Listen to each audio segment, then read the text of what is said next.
This program features live coverage of an African safari and may include animal kills and carcasses. Viewer discretion is advised.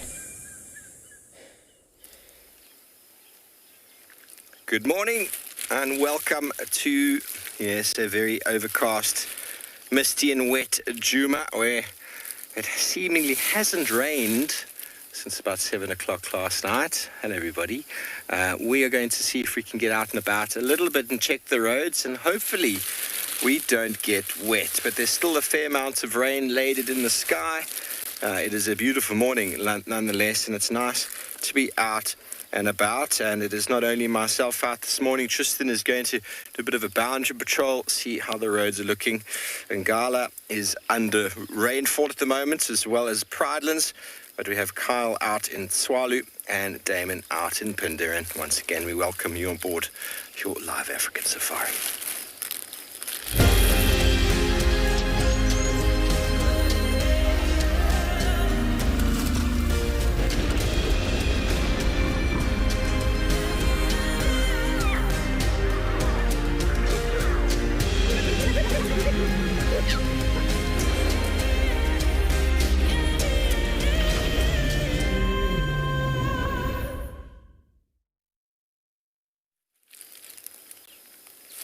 Hello and good morning from what seems to be a still very, very rainy morning, although there's only a few drops on our head. Tristan and I are going to chance it this morning. We've got all of our covers on and we just can't stay indoors any longer. We've been confined inside, and these Impalas wish they could have been confined inside as well. They've been out and about, and most of them are here on the western side of quarantine. So we're going to have a look, see where the lions are. Hello everybody, my name is Steve, joined by Theon on camera, and as always we are super excited and blessed to have you with us. We are ready for the rain. I have coffee and hot water, and Theo's got some yogurt, so he's well and truly prepared. Don't forget, you may send through your questions to #WildEarth. Throw them on the YouTube chat stream. If you're under 18, please get your parents or guardians to send through the questions to kidsquestions@wildearth.tv. And don't forget, you can register by going to the WildEarth website. Head over to the live safari page. You can submit your questions there. We hope you have a wonderful morning. And Tristan and I are hoping that the rain doesn't fall and we get an opportunity to have a little look around. But we're going to be very sensitive. There's going to be no off-road driving regardless of what we come across. But that's okay, because I'm going to be doing some medicinal plant this morning. I haven't decided which one yet. I've got all my stuff ready. I'm going to dissect medicinal plant here on traditional Tuesdays. Marianne, it is a very misty morning. It's very dark. So we know it's overcast because normally when we get up and get ready at 4:30, 4:45, the light is already creeping through. And you know it's going to be a cloudy morning when it's still dark at 5:15, 5:10. You still can't really see much. That is because the light is just not penetrating in this thick bank of cloud. But Tristan reckoned he could hear lions on quarantine. We are on quarantine. All the Impalas are here on the sort of northwestern side. So let's go have a look. We'll have a look. We might be lucky and find the Termite pride just sort of hanging around, decimating more wildebeest as they go. Those of you who've missed the last couple of days, Tristan had them feeding on 3, maybe even 4 wildebeest the other day. Apologies if you hear a little rustling sound. I'm wearing a poncho so that I don't get wet, because we like to stay dry if we can.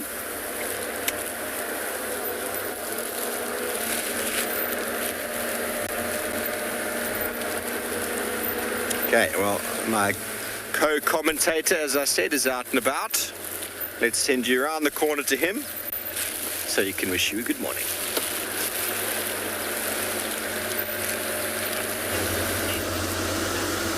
We are out and about. It feels weird to be out. It's the first time we're venturing further than the dam cam or the FC in 3 days, which is crazy. It's going to be interesting to see what the boundaries look like. We've been given permission to drive the boundaries, but not the internal roads at this stage. So we'll see how that goes and see what we can find.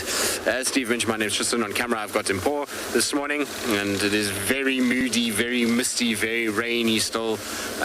So we'll see how this goes. If it starts to really get heavy, we'll have to head back again. But we're going to go just try and check some of the drainage lines, check the Mulawati, see what has happened over the course of the last few days. The cyclone is not gone yet. We're still feeling the effects, the tail of it. So we still have some rain, and we'll just have to be a little bit careful about how we do things. And if the roads are really soggy, then we'll kind of turn and go. But you can see most of the sort of higher sandy crest roads have drained okay. This is vertical access, not too wet at the moment. But we'll see once we start to get kind of onto the seeps and things like that, how it looks. Now, I just need to clarify as well, I didn't hear lions roaring. We just heard lions contact calling them. So I don't know if they're still at that kill where they had their wildebeest, or they just sitting somewhere around quarantine, but there was definitely a contact call that came from that direction this morning. I wouldn't call it roaring, that's for sure. But nice to be out a little bit. I mean, like I say, it is misty, it is rainy. You can see I'm going very, very slowly, and the part of that is because if I drive at any sort of normal speed, I'll be around the boundary in about 10 minutes. And so that's not going to work very well for a 3.5-hour safari. So we're just taking it very slow, and we'll see what we pick up. We did see one Ellie cross already, but he disappeared before we could even get any sort of visual with the camera. And that's going to be the nature of what we're going to be doing today. Is game viewing is going to be tricky. We have our roof on still, you know, animals that cross the road, we can't follow them. So it's just going to be about kind of seeing the sights, seeing what's happened since we've been kind of locked in the camp and haven't been able to move too much, and figure it out from there. Oh, there's aardvark tracks. That's pretty cool. Luke, probably not to attract too much attention to themselves now that the day is starting. There's a lot of predators of frogs, and so, you know, frogs know that if they make too much noise, I think I'm just going to park like this. It's going to be very difficult to see the exact shape of this track, but straight over the bonnet there's a big elephant footprint, and to the right of the elephant footprint is an aardvark track. But the frogs are quiet because they're trying to not attract too much attention from the various birds that are out and about, and even some mammals. So they'll make sure that they don't make too much noise when the day starts, and then as it starts to finish again, so they start to call. But there you can see the aardvark track. It's a very typical track to see. What you've got there is 3 toes. So you got the first, well, those 3 lines, and then in front of it you see there's a bit of a disturbance. So to the right of the track there's a bit of a disturbance just before that stick, and those are the claws that are making that in front. The disturbance behind it is the elephant track that I was referring to.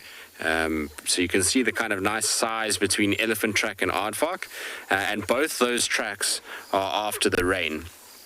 And so the last bit of proper rain we had last night was at about, it finished up at about 10:11.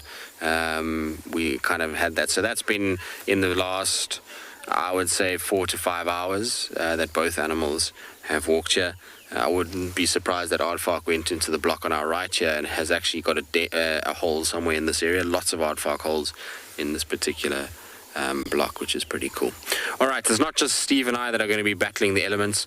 Kyle is out in Tswalu, and well, if he's anything like yesterday, he's having a much easier time of it when it comes to sunshine and warmth.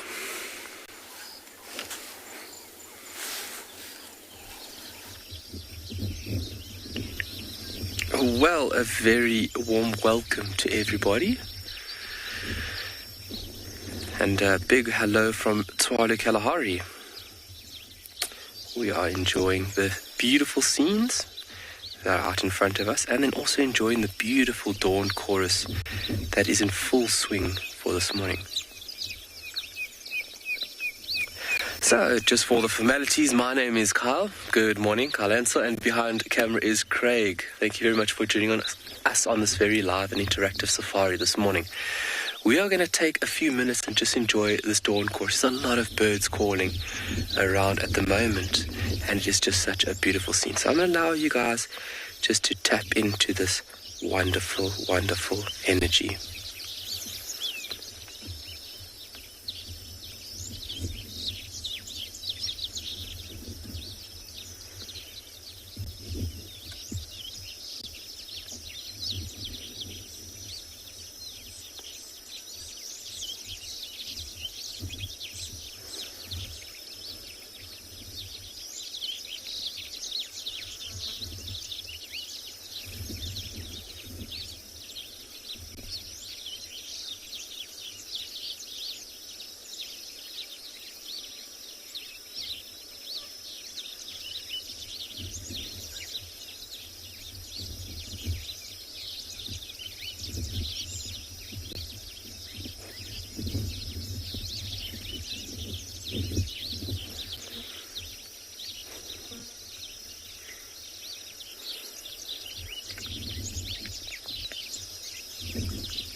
Absolutely marvelous.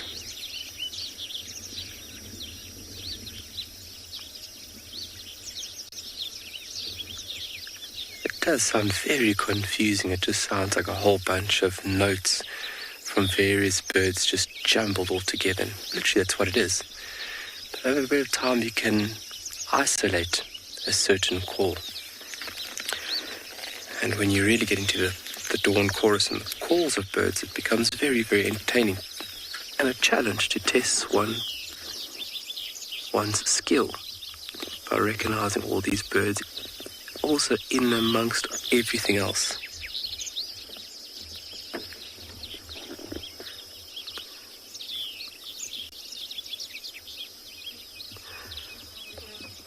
So just to inform everybody, our POA for this morning is that we're going to go a little bit south. We are going to enter into an area where we have visited quite a lot, near a dam, which the activity of animals, especially early morning, is just great. And also the bird life is fantastic. We've got cheetah that move through that area. So we are going to go scratch around at that pan, keeping it local, because local is lekker. A very, very widely used term in South Africa, a word, lekker. We use it for everything. You viewers are lekker people, meaning you guys are very nice people. The sunrise is very lekker. Just a very nice, widely used, bit of a slang term. And we are going to be searching for anything that might pop out in that area. Some of those clouds moving fairly fast, especially the lower individuals. And these are not high at all.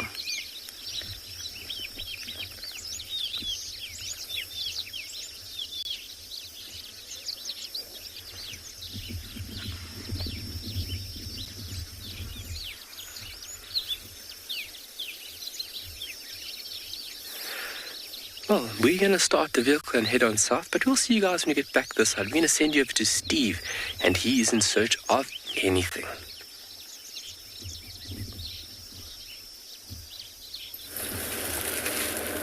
Well, talk about keeping it local. We are not going very far at all. We're just on quarantine at the moment. Just doing a little bit of a loop. Haven't seen any tracks of the lions, but they were moving last night, and if they walk on the hard ground, you wouldn't see them. So I'm going to just make one more little loop There's one part of quarantine I haven't used yet. We go down towards the dam. Maybe they're hanging around at the watching hole just outside Tambetsa. It's possible. All the impalas have come this side, which is often an indication that the lions are that side, or whatever might be snarly and growly. So it's going to be a very localized drive this morning. So we'll see, once the light gets a bit better, we'll start dissecting some plants, start showing you some things. But it's just a little bit dark right now. Maybe we'll find this impala herd again. I see one individual up ahead. There's always impala to talk about.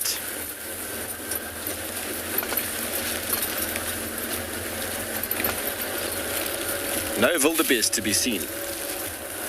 They have booked it. It's understandable.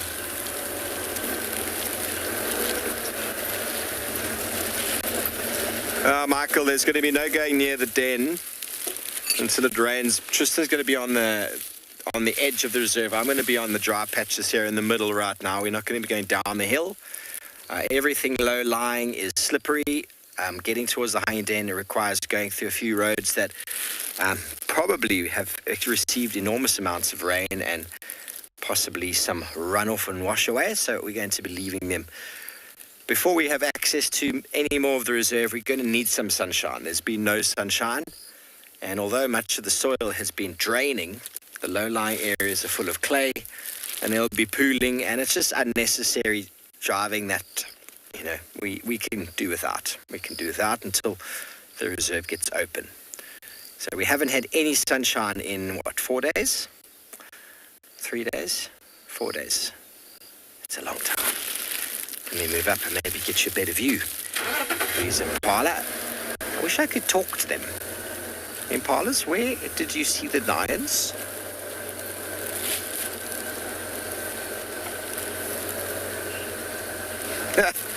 Justin, do you think it's funny that you see impalas out in the rain? I don't think they think it's funny.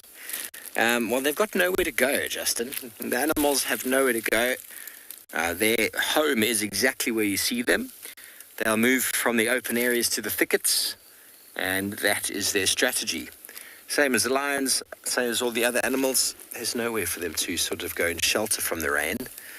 That's why out-of-season rainfall is very, very dangerous for many of these animals, because it can lead them to becoming sick. If this rain sustains any longer, we might even see some illness in some of these animals, especially in the youngsters. You can see a few of them here.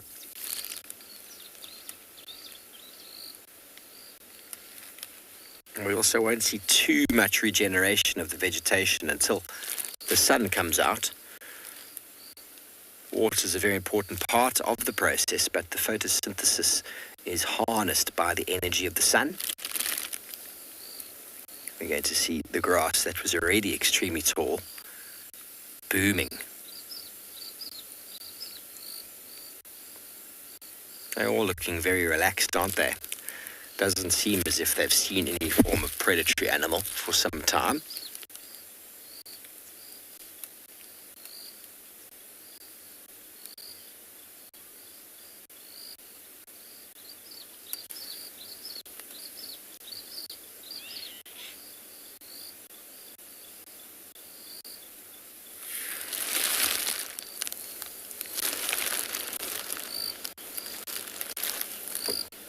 Pinnakin, you like to go out in the rain? Well, that's fantastic.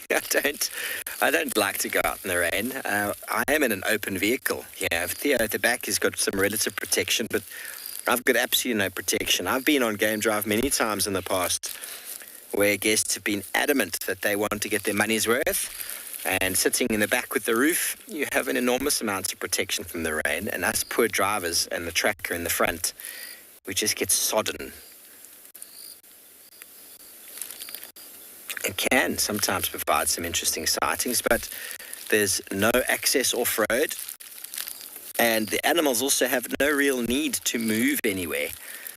Although those poor wildebeest that got caught by the Termite the other day, I don't know what it is that they were up to. And they probably decided on a cheeky little drink.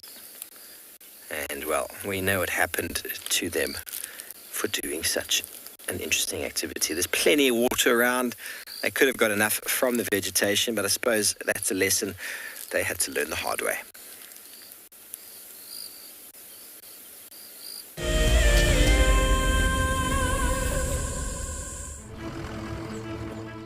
My name is Taylor McCurdy and I work for Eco Training. I love hearing from all of the viewers. However, I particularly enjoy those of you who have been watching for a few years. Your questions are just so advanced and they really get me thinking. If you'd like to ask a question on WildEarth, you need to register on our website. Once you've done that, head to the live safari page and submit your questions below the live feed. So there we go, look. All three in one frame. Look at that, isn't that cool? Oh, that is so special. That is exactly what we had been hoping for, is all three of them to come together and make the perfect little family portrait. Tune into WildEarth every single day. It's in your nature. For the month of January 2021, we are offering a chance to win a unique WildEarth expedition to the magnificent Tswalu Kalahari.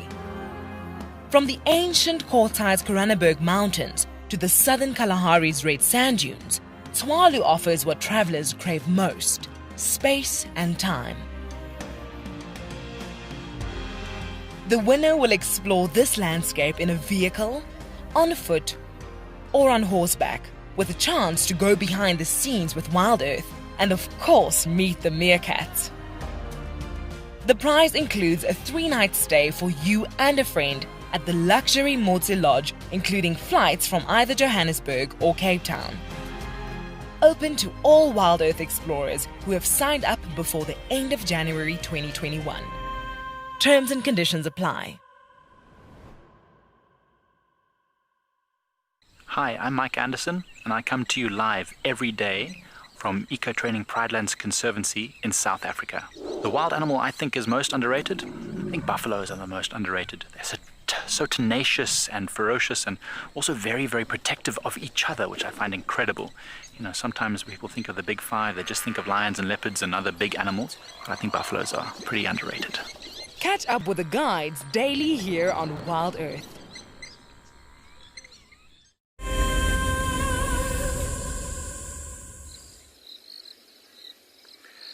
A very good morning from andBeyond Phinda Private Game Reserve, where the sun has managed to find a gap in the clouds as it rises over the sand dunes of the Indian Ocean in the east. And we found a herd of Impala that are taking advantage of the cool morning, but also the break in the rain, to come out and feed a bit. Look at how lush and green it is there where they are.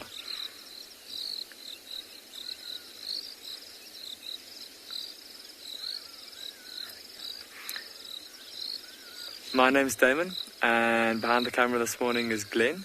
And we're going to be exploring a very similar area to where we were yesterday afternoon. We didn't get to drive very far. Of course, those giraffe and those white rhinos are just so entertaining. But we're going to do a bit more searching. I mentioned yesterday that there'd been a female leopard that had been hanging around this area quite a bit. So we'll probably do a bit of searching around here, see if we can't maybe find her. The fact that she's been so localized, she's been calling quite a bit, advertising her presence, advertising the fact that this is her territory. She's been scent marking here quite furiously. So, very interesting behavior. We'll see what transpires.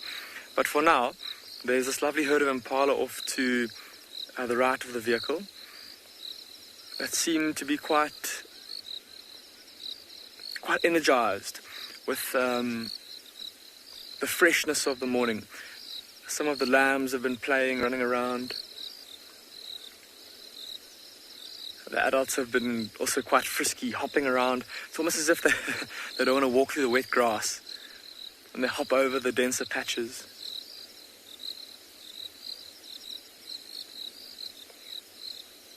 There's a droning of red toads in the distance. I don't know if you can hear them.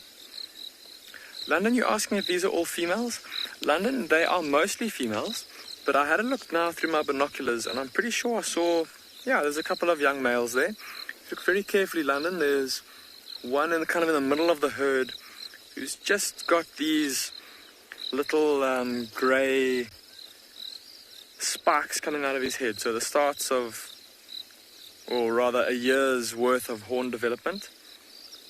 No doubt a lamb that was born not this last season, but the season before. So probably born October or November of 2019. Of course, with impalas being seasonal breeders, always giving birth at the same time every year, and all the babies being born basically at the same time, it can be a bit easier to age them, especially with the males, based on their horn growth. Yeah, so he is in amongst these females, and he would have probably rejoined them quite recently. Typically speaking, all the young males get kind of chased away from the females at the start of the rut. So last year's rut, around March, April, May time, would have chased most of the young males away from the herds of females, but he's obviously come back. Also there's at least a second young male, and there may be a few more in there as well. Of course, there's also the young, the lambs from this last season that are male that will be in there somewhere. The only two lambs I could get a close look at, though, were both female. By this age already, we're starting to see little stumps growing out of their heads, the very beginnings of their horns. Very cute to see.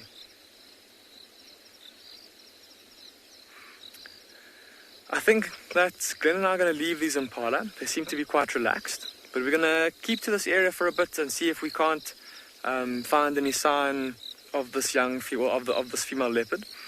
And we'll be paying close attention to animals like these impala, because as you guys know, if an impala sees a leopard, it'll start to alarm call at it. So let's go see if we can't find any sign of the leopard. In the meantime, though, let's go across to Tswalu. Kyle's found a bird for you.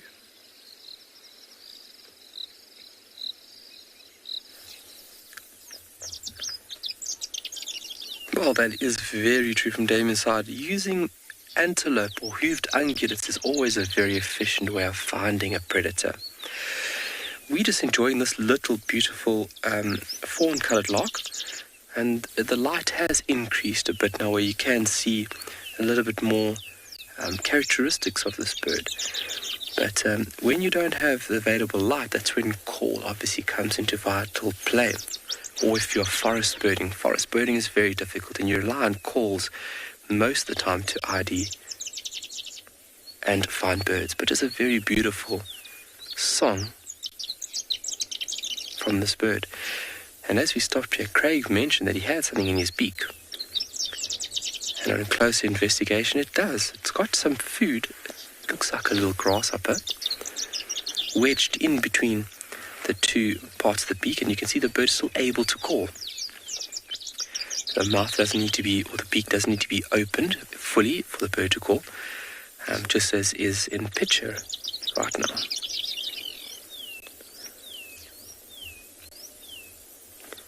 So this little individual might have a nest here very close by. Calling like this is a way of displacing intruders. And with that food item in the beak, I'm almost sure that there's a nest somewhere here.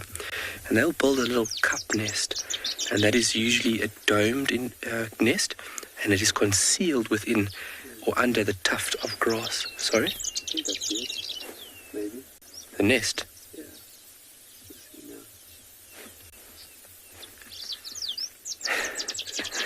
Well, Craig spotted a nest in the tree. Ooh.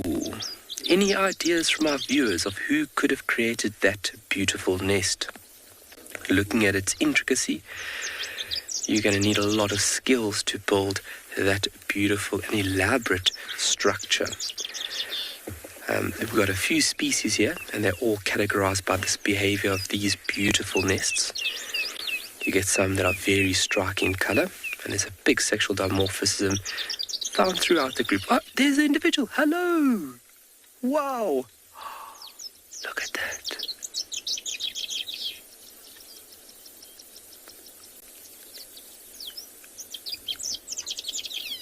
Finishing off the nest. Now this bird is busy finishing off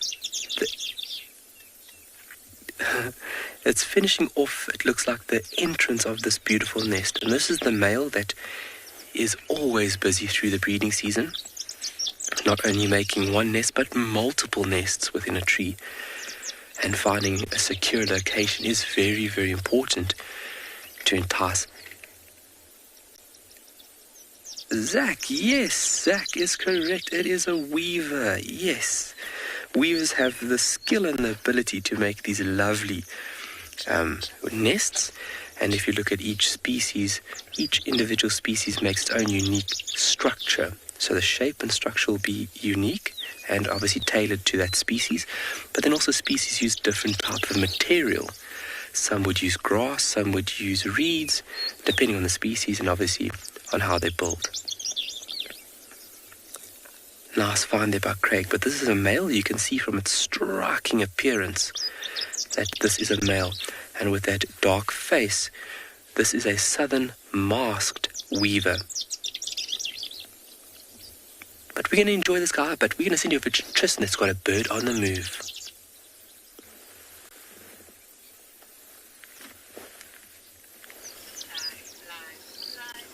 It's hard not to enjoy weavers.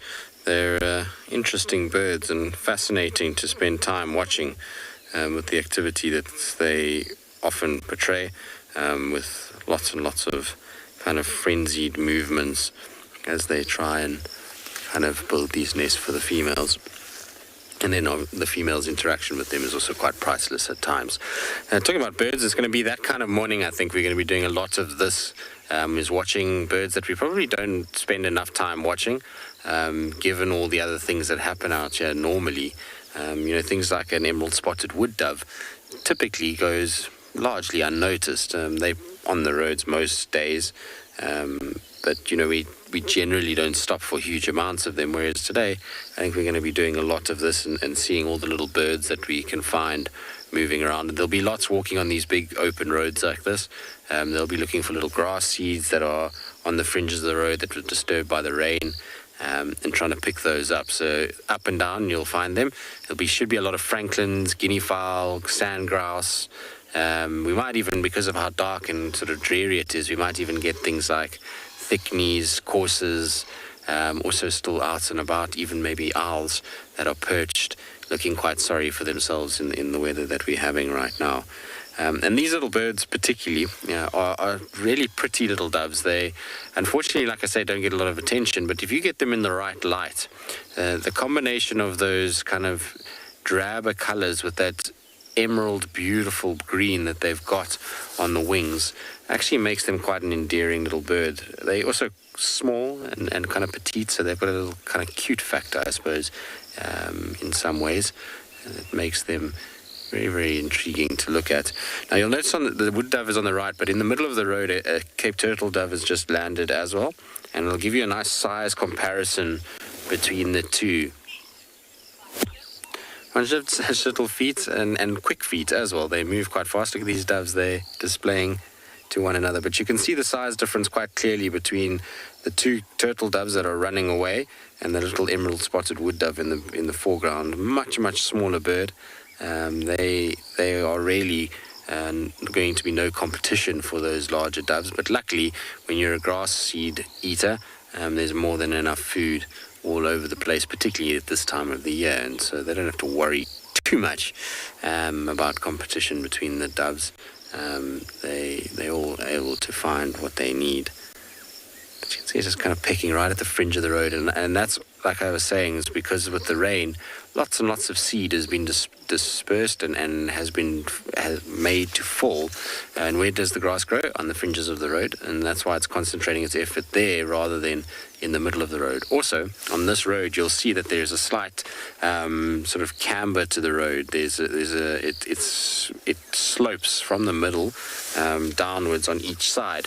And if you look on the left side, you can see the effect of that is it creates a funneling of water down these left sides, and that means that that's going to have washed lots and lots of seeds and food onto the fringe of the road for these little birds to feed on. All right, we're going to keep bumbling. We'll keep heading south down the road. In the meantime, it sounds like Stephen has, well, found what he was looking for in the form of some sleepy cats.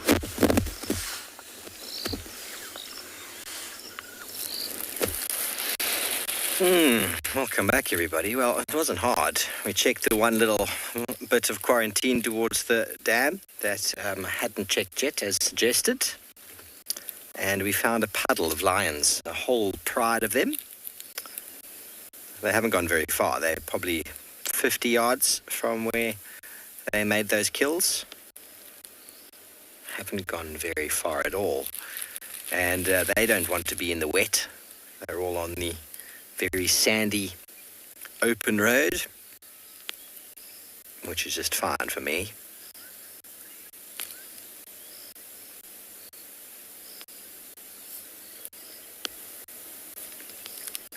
For those of you who are unaware, this is the Termite pride, who hails from the north. That individual can smell something. What's she smelling there? It's almost no wind. So we're between Pan and Pan. So a very good place for a pride to lie up. If anybody went to one of the watering holes, they could potentially find themselves in a bit of trouble. But you say it's a lion carpet. Well, it is indeed. It's definitely a roadblock. Definitely have to check if we've got our passports and all our paperwork before we go through.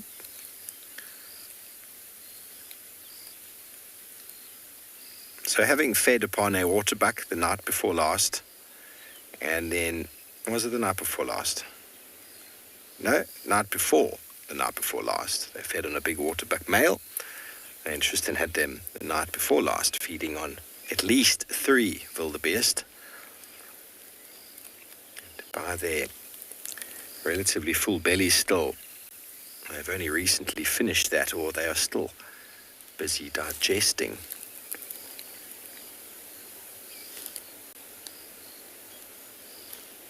So I like Tristan's comment. It is going to be a birding kind of morning. I'm hoping to maybe see one of these vagrants that have come in, the sooty terns or the frigate bird. Oh, there's the old girl with the injury to her cheek. Her left cheek has got a little bit of a nick in it. And they get rather infected from the dirtiness of the nails and the lifestyle.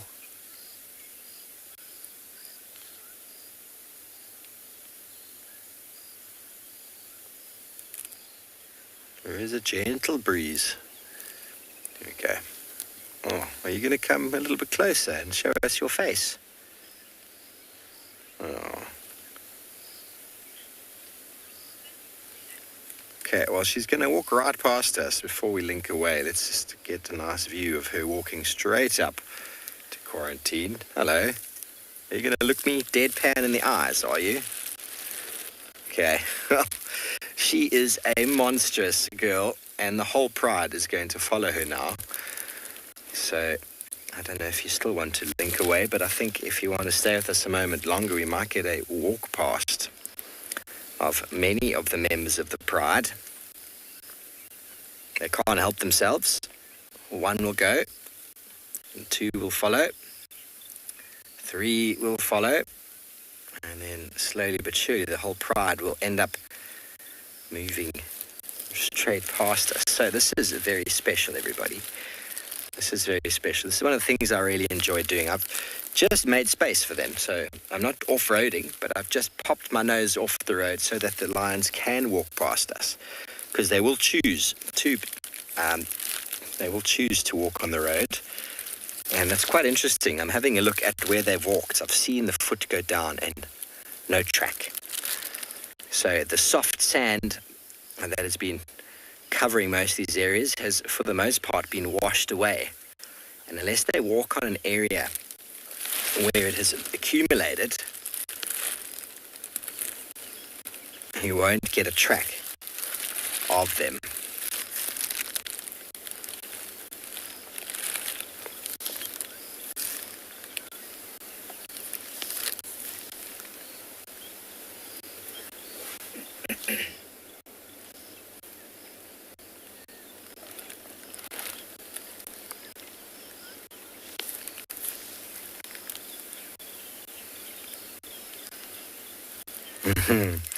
So 50 it is definition of follow the leader.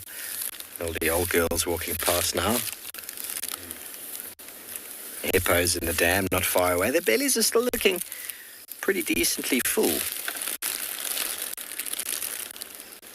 I'm going to poke my head out and see where they're headed. I can't tell.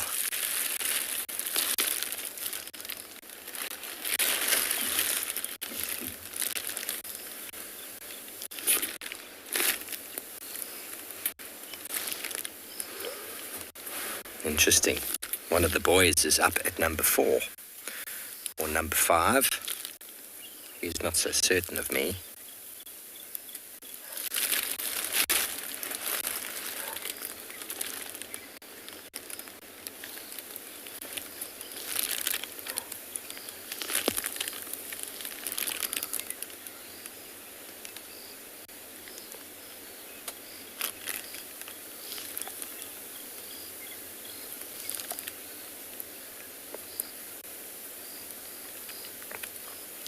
There's nothing quite like they're not as confident as the adults. They're going to walk a little bit more around me. I don't think the Termites are that used to seeing the roofs. It's something I noticed. I did a habituation program with leopards years ago. And the leopards definitely didn't like the roofs because they were seen more often without roofs than with roofs. So when there were roofs, their behavior is slightly different. Obviously here, our Djuma Pride has seen us in thick and thin, so we've had roofs, we haven't had roofs, but the Termites saw Tristan the other day, but they were so preoccupied with their meal. But this one is like, what on earth are you? Yes, that's my leg. Don't you look at my leg like that. Never gets old, everybody. No. That's Theo at the back there. Theo's getting a little bit concerned. Don't worry, Theo. You'll be all right. The lion's looking right up in the back going, what's going on in the back here? Here come the rest of them.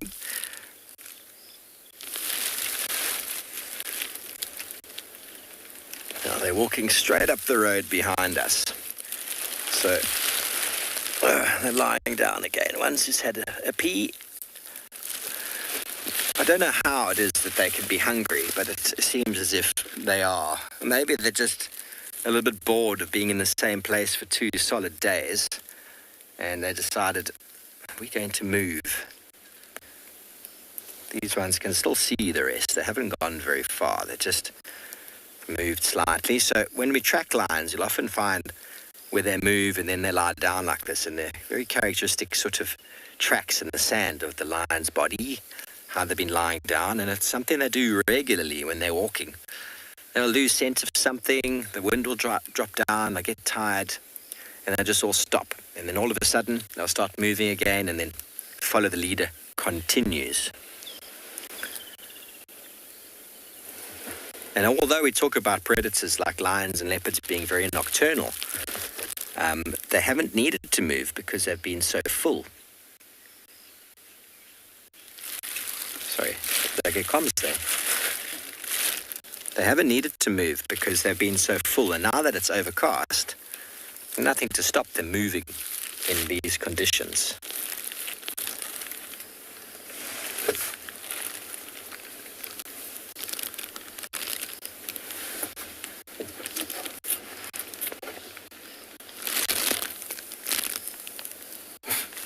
Bless you. Okay, everybody, well, we're not going to go anywhere. We might move back a bit and follow the pride, but in the meantime, we're just going to spend a few moments watching them walk past one by one.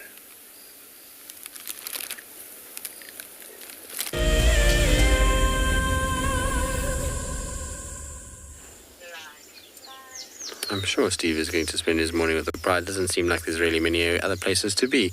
But we're watching a crested francolin who's just displayed the most weird behavior. There's an elephant that's just come out in front of us. Maybe we should show the Ellie rather than a crested francolin. It's a nice big bull that's crossing the road. No, don't cross so fast, Ellie. He's gone already. You just see his bum disappearing into the mist. So that doesn't help very much. You can see what we're dealing with animal-wise. It's unless they're walking on the road, you've got very little chance to watch them. But this little crested francolin just ate a slug. Now, I've never, ever seen crested francolins eating slugs. I have no idea why it ate the slug, but it did. It looks quite chuffed with itself. Maybe just a bit of protein to try and get the energy levels up, to try and stay as warm as possible. But weird, that's for sure. I'll sit here and let you guys listen, because the sounds this morning are actually pretty cool. There's lots and lots of birds that are all singing today.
Alright, we're going to leave the slug killer. We'll try and see if we can catch up with those ellies and get a view of them at some point down the road.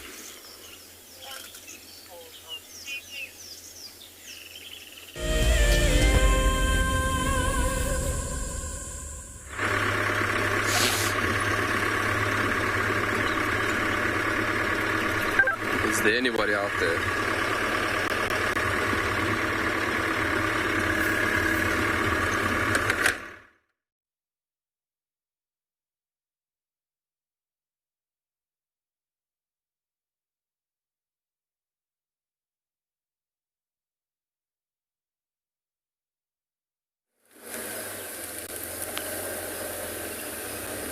Okay, well, you're back with us, everybody. The lions are on the move. They're heading south now in quarantine. Some of them have just stopped to have a little bit of a drink in one of the puddles. If we can get them doing so.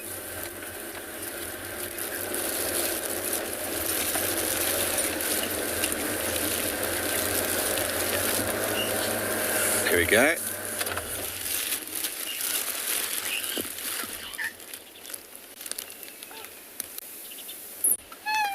Eight of them in front of us. Heard a baboon off to my right-hand side going, wow. Basically, there's the lions, everybody. So we might see them hunting now, everybody. It's not impossible. Maybe they were just thirsty, but it's possible that one of the females is feeling a little bit peckish, a bit snacky. Sorry. Let me move up a bit so that we can get closer to these lions before the rest of the pride catches up. They're all slowly coming from the right there. They're cutting the corner. Not too bad, not too concerned with walking through the wet grass as the rain starts to fall. once more. It'd be lovely to be on the other side of that puddle, watching them drinking. See, they don't like the water. See how they go around it? Although they do like to drink, the lions don't like to get wet. They do get a lot of their moisture from the animals and the blood that they feed on, but they will drink whenever it's available.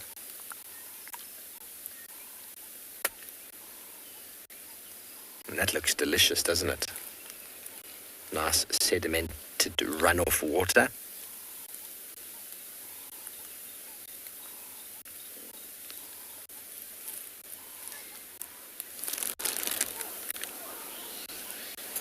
Baboons are not happy behind.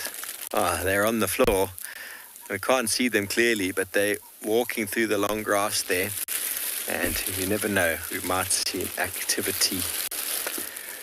Nicole, what keeps me safe from the lions? Well, Nicole, as strange as it might sound, the lions don't really identify us individually on the vehicle as humans or as food. From an early age, a pride lion that gets found, or any big cat that gets found, is often quite skittish and afraid of this vehicle. And they're also very skittish and afraid of people in general. But people in general is something that these animals have been instinctively sort of wary of since time immemorial. A very, very long time. But a vehicle is quite a new invention. So they've never learned to fear it. If the first time lions encountered a vehicle and they got shot from it or hit with it or food stolen, they would start to dislike the vehicle and maybe be quite skittish or even aggressive towards it. But habituation is the process whereby you can view these animals safely, eventually quite close up, because they get so used to the vehicle that they don't see it as a threat. They just see it as this thing that seems to follow them around. It's a very interesting sort of process. But if you encounter a wild pride of lions that's never seen a car before, their behavior is going to be very different. They're going to be very skittish. They're going to lie flat. They might growl. They might even become quite aggressive towards a car. But if you habituate the adults, the youngsters learn very quickly that, mum's not concerned, so I'm not going to be concerned. We're having a walk by.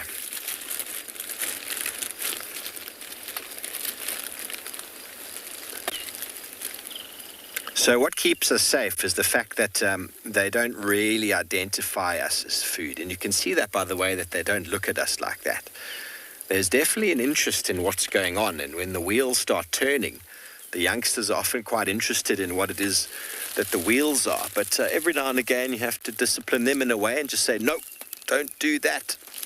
The adults don't seem to pay the same attention to the wheels or the movement of the car as the youngsters do. And they quickly lose that sort of interest. But you've got to be aware.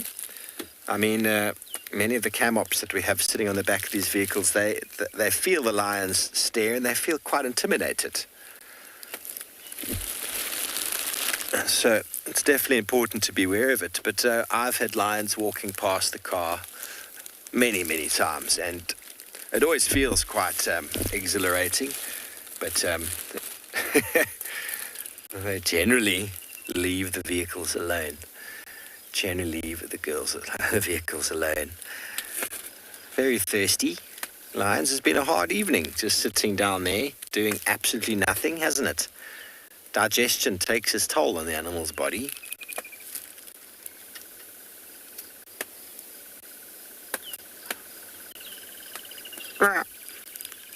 Baboons have definitely spotted the lions. They're not making the same noises they make when they see a leopard, because they know they can get away from lions. Lisa, they are. It's a very pretty pride. There's a boy right there. You can see he's got a bit of a fur on his chest. I think there's only 2 sub-adult boys here from what I've seen. I haven't spent an enormous amount of time with the Termites, but the last few times I've been with them, it's definitely 2 sub-adult males, and the rest seem to be girls. Look at that power, though, in the chest. Can you see it? The one to the right, it's a chest, huge power in the chest. They are very, very powerful animals.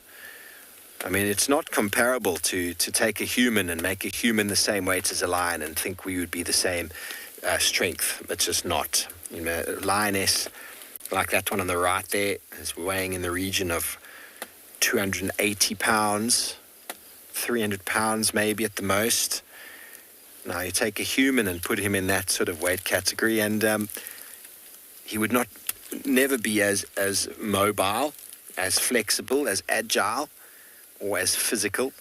It's going to be strong. Don't get me wrong. But the strength, the wiriness, and the sort of tautness of the muscles, and the ability for these animals to move, charging speed of 90 kilometers an hour. That's 46 mile an hour charging speed. Now you take a 135 kilogram human being and make him run at 45 miles an hour. It's not possible. 280 pound human being run at 45 miles an hour, 7 miles an hour. The four legs do help, everybody. I'm not going to lie. The four legs do make a huge difference. So you see that lioness we were looking at before. If we go back to her, you'll see how she's just interested. She's looking at the baboons from a distance going, I'd really like to eat one of those, but I don't know how I'm going to get there. So you've got to be cognizant of those sort of looks that these animals give. And many times in the past, on a vehicle, I've had a lion suddenly start looking at my vehicle like that, or going a little bit flat, and you realize that someone on the back has stood up. The animal's behavior changes very quickly, and it's very important when you are on a vehicle with lions, with leopards, regardless of how relaxed you might think they are, to maintain your body within the vehicle and not to stand up, not to climb off, of course, while they're visible, because their behavior can change to one of a different nature.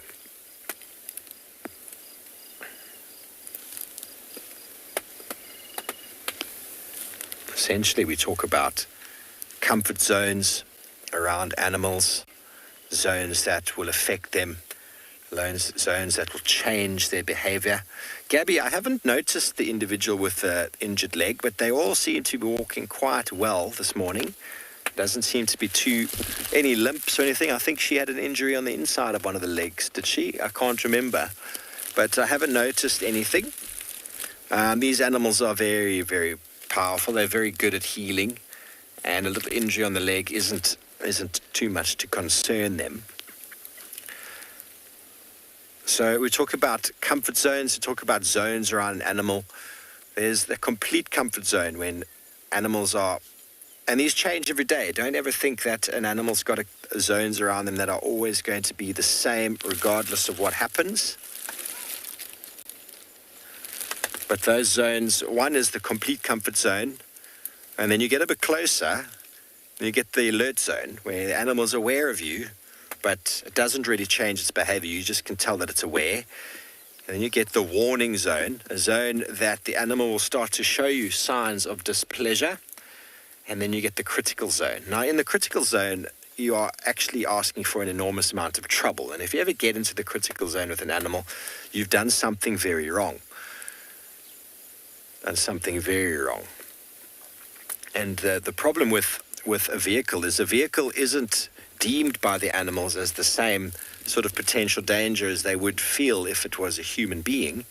And so you can transcend those boundaries with the vehicle and get pretty close. And then suddenly somebody stands up and you're very close to the lion. And that lion's behavior is fight or flight. It needs to either defend itself or run away. Invariably, they do move away, invariably, but suddenly you become this threat in a zone that you didn't go through all of those other zones before. The alert zone of lions, they'll be looking at you. You should be aware of lions if you're walking and you see them. From a distance, they'll be looking at you. And then after that, they should make a noise. If you don't hear that, then they either didn't make the noise or you are deaf. And then after that, there's that potential for conflict. But there's many activities that take place before that happens. But, this fellow. Now you can tell which direction the wind's coming from quite easily by the fact that he has just dropped a very friendly reminder of the fact that they have eaten. Oh my goodness. Where is dwarf sage when you need it? It's everywhere at the moment, but right here. I just need to move forward and through that water because the wind is blowing his giant poo directly towards us. Woo! Excuse me, everybody. I don't do very well with very bad smells. Goodness gracious. So that's one of the boys.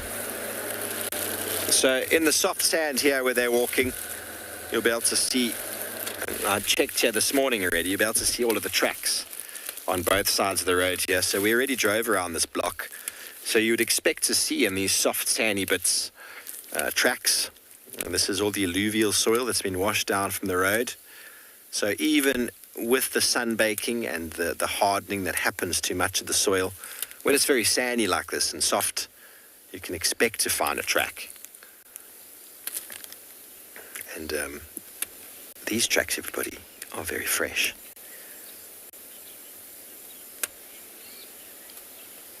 Okay, very good. Well, we're going to go around the corner here. It looks like the lions are slowly moving towards Tambeta Pan, and it sounds like Kyle has got some activity at a pan of his own.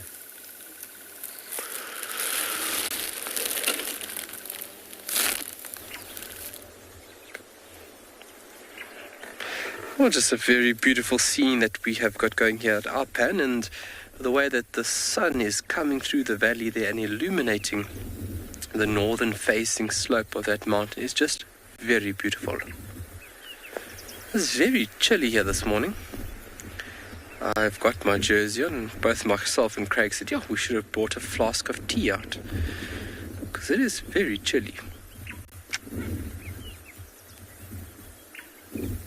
And the Kalahari slowly waking up. It's a very slow morning this morning. We went past the Meerkat burrow system. They have not emerged yet. And obviously with this delayed sunrise, I think they're also going to have a delayed start this morning. But a very pretty scene playing out in front of us here. And we were actually just observing and appreciating these little new forms of life along the right-hand side of the pan. These Egyptian geese have had new little goslings above us. And this pan is very important for a lot of animals and animal activity. There are tracks of cheetah that have come in here, but it looks like from yesterday. Looks like 2 males.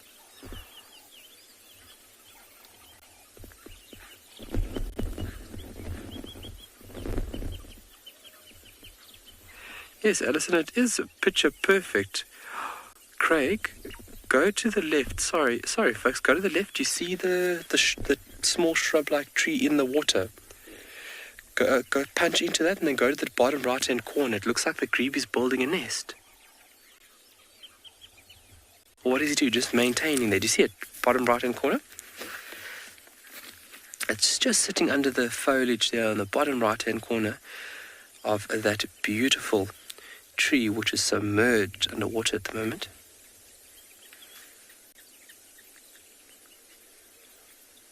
Looks like it's just maintaining something. And we just can't see perfectly what it is doing. Their nests are a floating heap of plant material. That's typically what they would build. But it does look like this little bird's doing a little bit of maintenance around it, sitting nice and tight. See how it's pecking at the material on the left and right hand side of its breast. Almost an indication that it's getting ready to utilize the site, which would be phenomenal if we had a little grebe making a nest site here.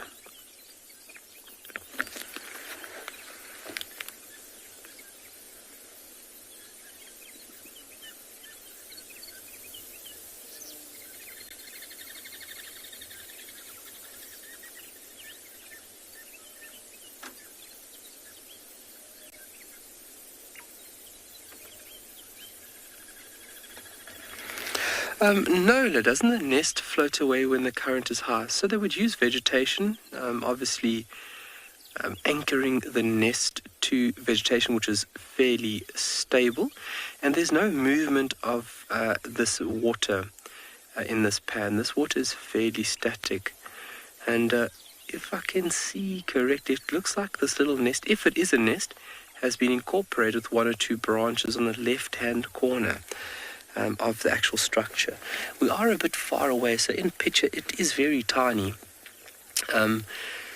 But you can see that the bird is busy. It's sitting still and it is very, very busy around its body. There's a blacksmith lapwing coming in from the right. And we haven't actually done an update on those young individuals. We haven't been here for a couple of days. They must be sitting here somewhere.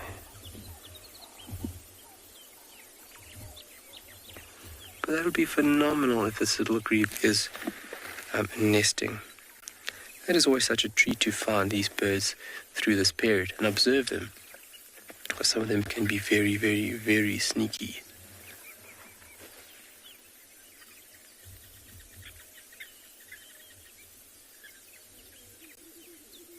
In some areas, if you go to the eastern part of the country, the density of these nest sites can be tremendous.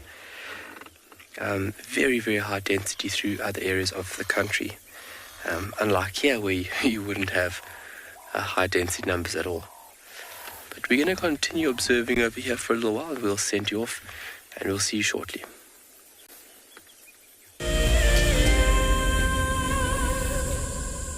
Have you been watching WildEarth and dreamt of being right there on safari with one of the guides? Well, now you can. WildEarth is offering you a chance to buy a ticket to dream. You or a friend can hop on board a live WildEarth show and join our guide on safari. The ticket is redeemable at any of our locations, anytime in the future. Only a limited number of tickets are available, so don't wait. Get your ticket now and start dreaming. Terms and conditions apply. What fascinates me most about the animal circle of life is the intricacies between the large and the very, very small. I mean, it's very easy to go out there and find the large. Once you found the large, the cascading effects down to the small absolutely fascinates me. Alertness and situation awareness is by far the #1 aspect for protecting ourselves out on safari. Catch up with the guides daily here on WildEarth. This is Rusty. He's my favorite vehicle and we've been through all the good times here in the bush. Now, if you feel a connection to Djuma Game Reserve like I do, then we have a fantastic opportunity for you. You can have your name engraved on a brushed metal plaque just like this one, and we will attach it to Rusty so you can always be with us on safari in spirit. We will even send you a digital photograph once your plaque is mounted on Rusty. Spaces are limited, so grab your spot now. Do you dream of traveling to a far-flung wilderness location where life continues as normal? A place where you can escape to nature and breathe. If you become a WildEarth explorer, then this could soon become a reality. Subscribe today and stand a chance to win regular travel prizes. WildEarth Explorers, it's in your nature. My name is Lauren and I'm currently working in Djuma Private Game Reserve here in South Africa. I love answering your questions during the live safaris. It's my favorite part. It feels like you're on the vehicle with me and I'm able to teach you exactly what you want to know. If you want to ask a question on WildEarth, then you need to register on our website. Once registered, you must go to the live safari page and ask your question below the live feed.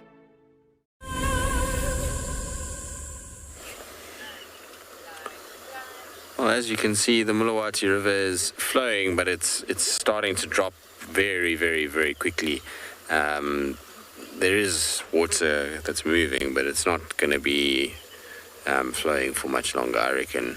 If it stops raining within 2 days, we'll see a trickle rather than this kind of proper flow that you're seeing now.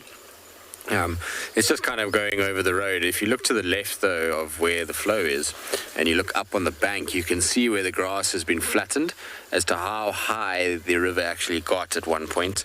It's not that much higher. I'd say maybe another meter higher than what it is right now, which is not as much as I thought it would. The Mulawati has been much, much higher than this. In 2012,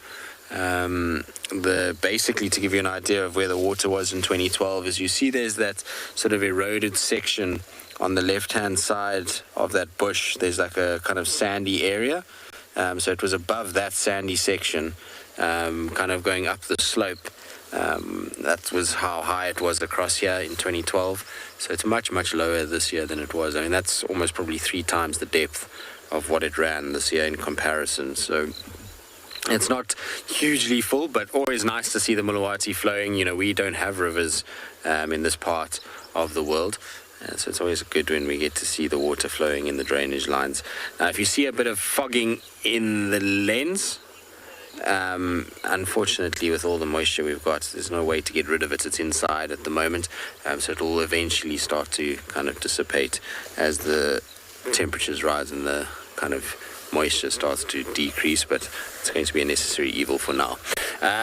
Okay, well, we're going to cross the Mulawati. We'll be fine to cross. It's not deep at all. In the meantime, let's send you across to some beefy buffalo and see what they're getting up to.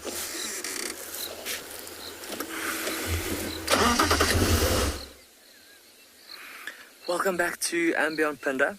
We've been checking around the base of this mountain for any signs of that female leopard, but so far nothing.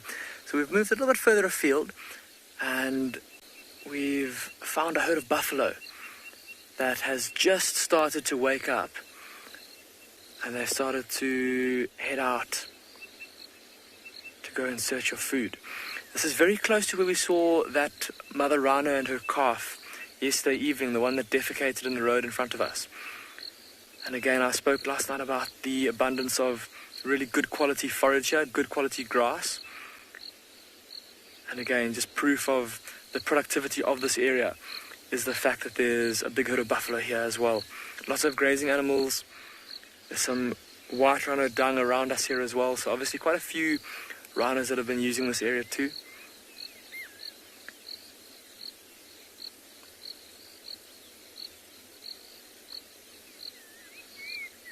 Still a few members of the herd that are taking their time before standing up and starting to move. They've no doubt been feeding throughout most of the early morning before sunrise.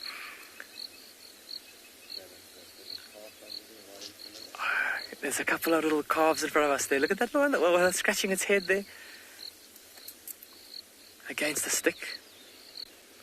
They're leaving an itch. Looks like there's 2 calves there, and they're both close to the same female that's lying down. But doubtless, or highly unlikely, that they're both from her. The one's probably from either the female that's now walking to the right or the female to the left of that group.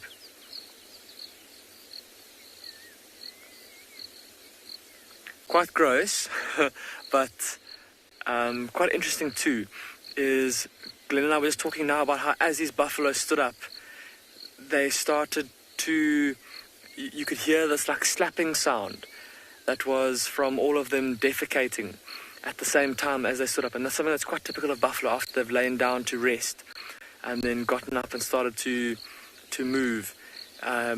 You'll hear or see them, often the first thing they do is they defecate, they urinate, and then they start to move.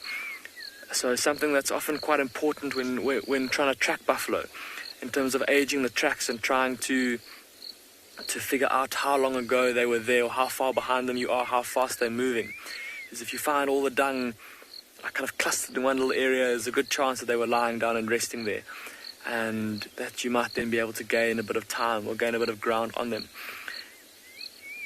Tamsin, you're asking how big a buffalo herd can get. It can get pretty big. Often, well, at least here in Phinda, the biggest herd that I've seen was about 120 buffalo, but by buffalo herd standards, that's quite small. In parts of the Kruger, parts of northern Botswana, I've seen herds of, hundreds. maybe 200, 300, 400, and they can get even bigger than that. And it's often when resources start to get scarce that the herds get bigger. It sounds almost counterproductive. You think if there's less food that, that they spread out more, but we often see during the dry season, the dry times during winter, that the herds kind of group together and they move between the last available sources of food. Also perhaps a response to predators. A bigger herd means more eyes, more ears, more noses to keep a lookout for danger. And so it should therefore be safer.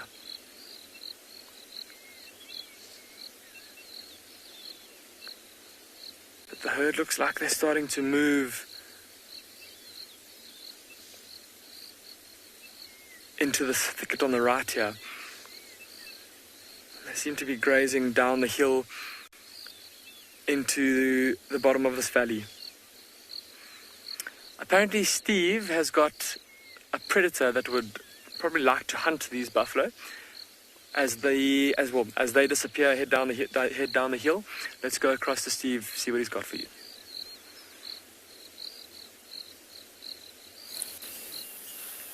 Most certainly, Damien. This Pride is an expert when it comes to, they are experts when it comes to buffalo hunting. And they've just been stopping and starting.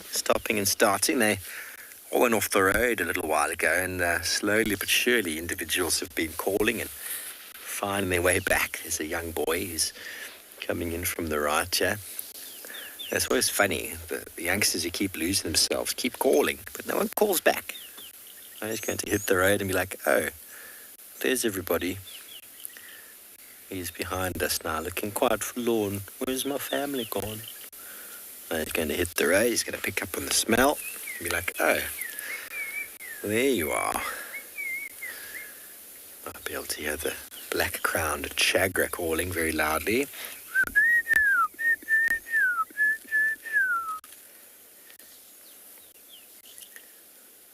There's been a light pitter-patter of rain since we went out, but it doesn't seem to be continuing much at the moment, but everything's steaming up.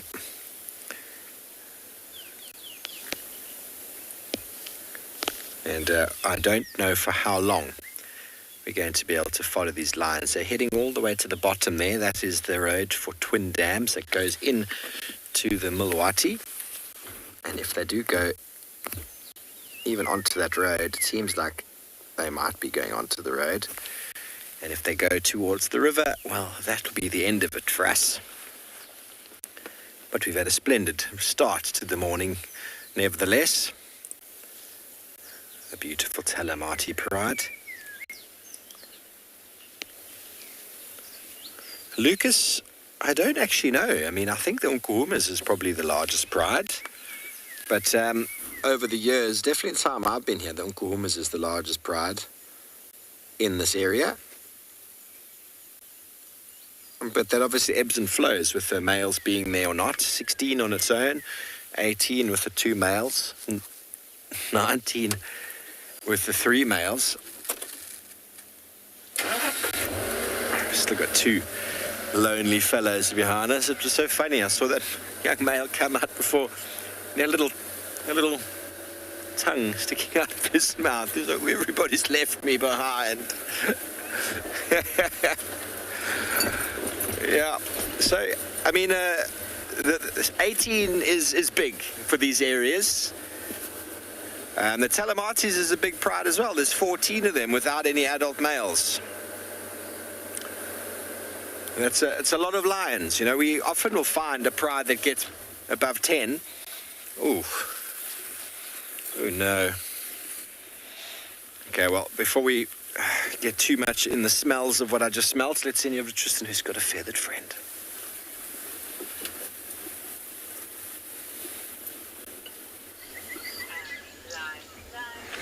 Well, we can see we're doing a spot of birding. I'm actually surprised how few raptors we've seen this morning sitting on these trees, given the conditions that we currently have here. It seems like it would be a lot more of them that would just be kind of taking it easy and trying to somehow dry off after days of very wet weather. But there's not been very many, bar this Battalier, who's always in this area. This is a pair that nests very, very close to one of the boundaries. We see them pretty much every time you drive here. You can find these guys. So we have documented them a lot. But it's been nice to follow them, their journey, and see how often they're nesting, and to kind of pick them up regularly is always a good thing, because outside of these protected areas like here, battaliers actually aren't all that common. They have unfortunately been quite heavily persecuted, not generally targeted, but they suffer the effects of farmers poisoning carcasses when they have predators that are hunting them. Because they're a carrion feeder, they land and they feed off those carcasses that are poisoned, and unfortunately die from that. So their numbers have declined drastically because of it, outside of areas that are protected. Inside the protected areas, they're doing okay. Their numbers are pretty steady. But just getting back to what Steve was saying with in terms of large prides, he was saying the Nkuhumas are the biggest in this area, but there's actually two other prides that are bigger than the Nkuhumas. We don't see them, but they are on the fringes of the Nkuhuma and Termite territories. The one is the pride to the north, called the Naru Pride. The last I heard, they were close to 20. And then the Insevu Kambula Pride to our south, I think, is 21 or 22 now. So, there are two very large prides on either side of the Telemites and Nkuhumas. But in terms of the prides we see, the Nkuhuma are bigger, although, that's a very loose statement to say that we see the Nkuhumas these days, because we don't. They are hardly ever around Djuma. And this is not an uncommon thing to see pride dynamics shift and change. It often is variable due to male influence. You see the sticks and how they've changed their territories. We were talking the other day about sort of my favorite prides that I've followed, and I was mentioning the Tswalu breakaways and the Mangan females. And they used to be all over this area, and now we don't see, any sign of the Mangan pride. So the territories change and alliances shift as their new males come in, and that then means that you start to see a drifting and a changing of the territories of the lions themselves. They don't always stay in the exact same place, and who knows, maybe a new coalition comes through and the Nkuhumas come running back up this way. You don't know, but it will be interesting kind of either way to see if the Telemites continue to spend more time on Djuma, and the Nkuhumas less time like they have. Anyway, it sounds like Kyle's got something interesting, so let's send you across to a drier Tswalu, and see what he's got.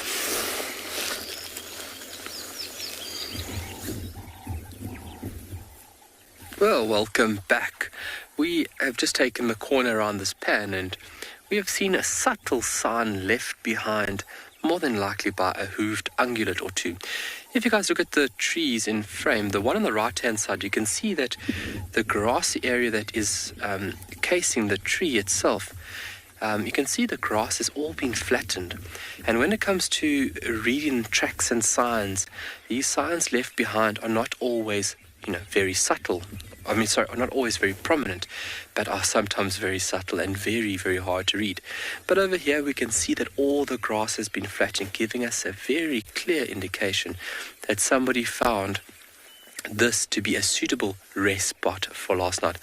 More than likely a wildebeest or maybe even an eland came in here and had found this spot to be absolutely perfect and decided to rest here.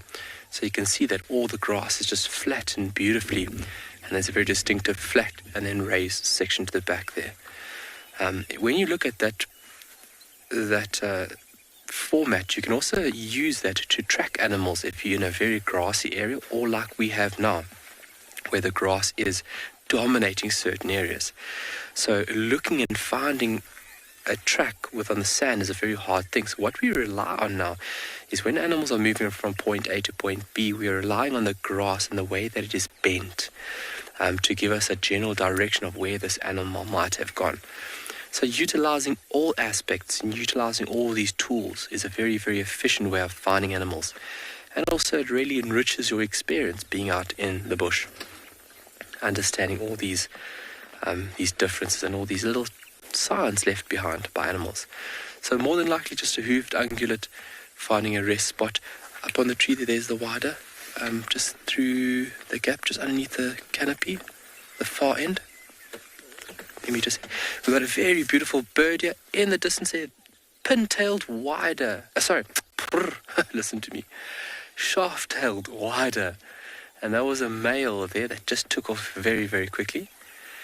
They are very dominant in a certain area, and that male has been calling out continuously here.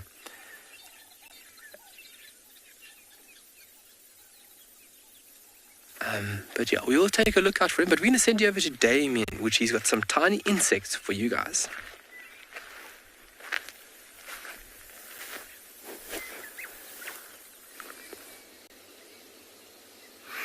Welcome back to andBeyond Phinda.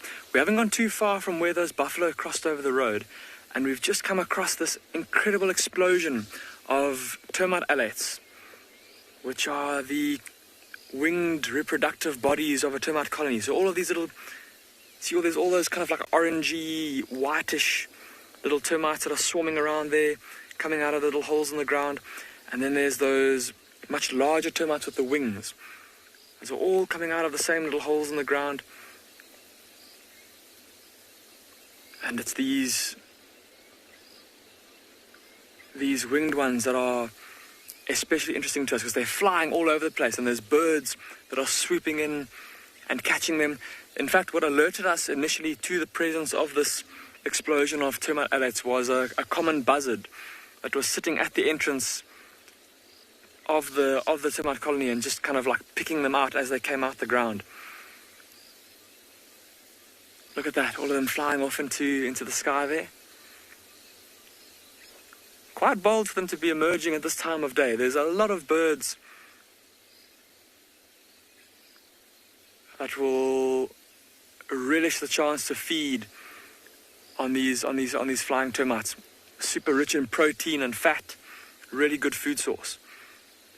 A lot of the migratory birds that come down here from Europe and Asia come down here to specifically feed on these termite alates and on other insects that become abundant during the summer months here in southern Africa.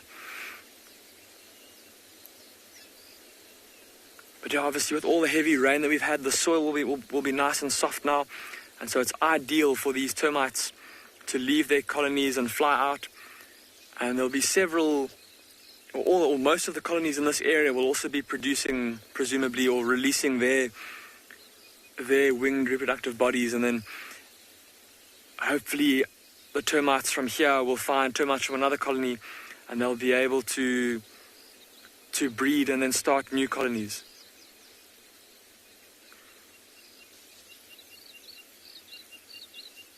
Just amazing though, looking at them all coming out of the ground. And I've been hearing quite a few Phinda rain frogs calling in the background. I don't know if you can hear, there's that high-pitched sound that almost sounds like a bell ringing. Not that was just calling now. That was a long-billed crombeck. There's that tit tit tit tit tit tit tit tit. That's the rain frog. And I've spoken a couple of times about how I'd love to show all of you one, and because of how elusive they can be and how they typically call, where they sit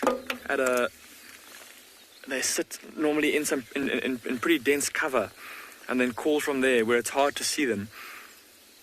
Often the best way to get a view of them is to actually come and sit at the entrance to a termite colony, especially when these termite alates are coming out.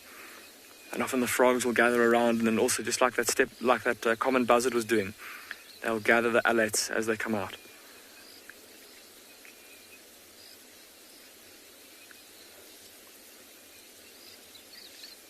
But I'm amazed that there aren't more birds around this particular entrance. But I think that there's so many entrances currently with so many termites flying out.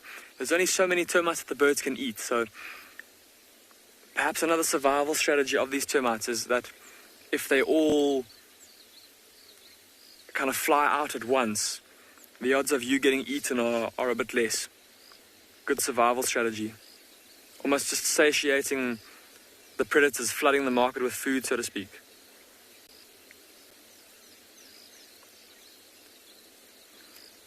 Really amazing to see. I think Glenn and I are going to leave these termite adults. We're going to keep on heading down the road, see what else we can find for you. Let's go across to Djuma. Apparently Tristan's got a roadblock in front of him.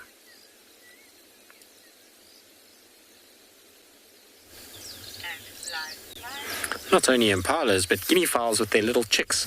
You can just see the little babies underneath the adults over there, which is always cool, as well as a bit of sunshine and a kind of misty feel to everything. So it's a bit of kind of, well, a lot happening all at once, really. I must admit, I'm a bit jealous of the winged owlets hatch, because it is incredible to watch when those owlets come out and all the birds come in. You get crazy interactions when you have all those birds around. So it's going to be very cool to see what birds show up, because sometimes you'll even get huge amounts of birds of prey coming through. Aim of falcons and the likes often like to feed off winged termites, as well as some of the sparrowhawks. So hopefully they'll kind of make an appearance. Anyway, our guinea fowl and impalas, I think everybody is just breathing a sigh of relief that for a first time in kind of 3.5 days that the sun is sort of peeked through a little bit, and that it's not raining. It's dry for now. It's fairly warm, and I think everybody's just on the roads, just trying to kind of stay out of the wet grass. I'm surprised we haven't seen more signs of cats. I haven't seen I have seen tracks. I saw tracks for a mating pair of lions. They were actually seen yesterday afternoon on this road, and they went into Arethusa, unfortunately. But other than that, I haven't seen a single leopard track, only one set of hyena tracks, and I would have thought there would have been more with the way the vegetation is so soggy and wet, and I would have thought that a lot of the animals would have been on road networks more than kind of in the bush, and try and utilize those drier surfaces of the sand rather than lying in wet, slushy, muddy grass. But maybe I'm wrong. Maybe they like it that way. Who knows? Kendra, depends where you are in the world. Impala horns vary depending on the areas that you're in.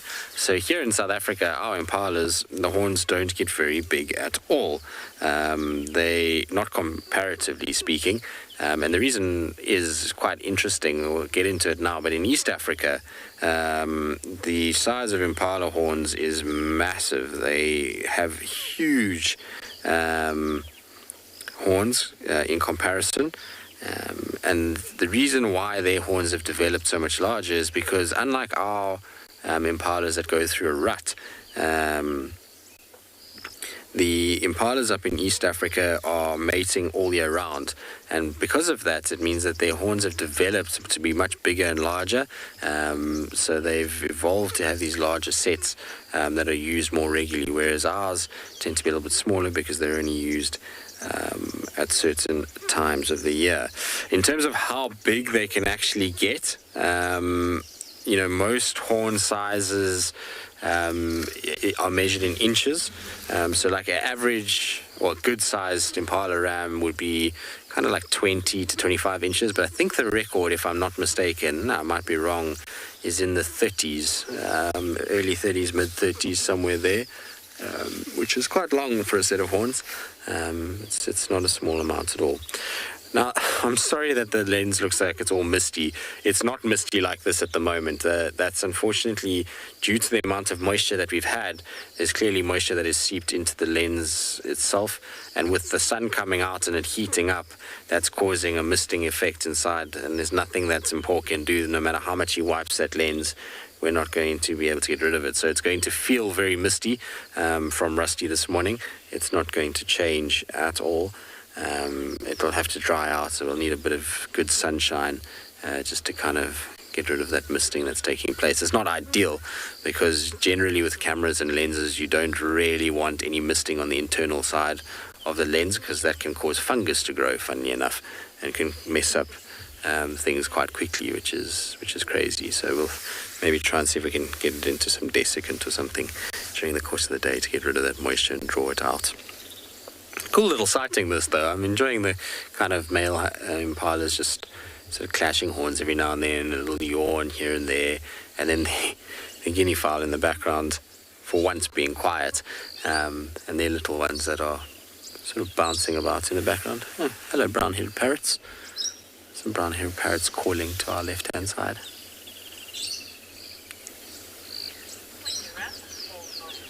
I must admit it is super peaceful out here this morning. I haven't seen a single car. It's kind of fresh and clean. It's actually a really nice morning to be out. Anyway, we're going to carry on bumbling. I'm going to go check the Mulawanini now, and hopefully that's also still flowing, and we'll be able to kind of show you guys what that looks like.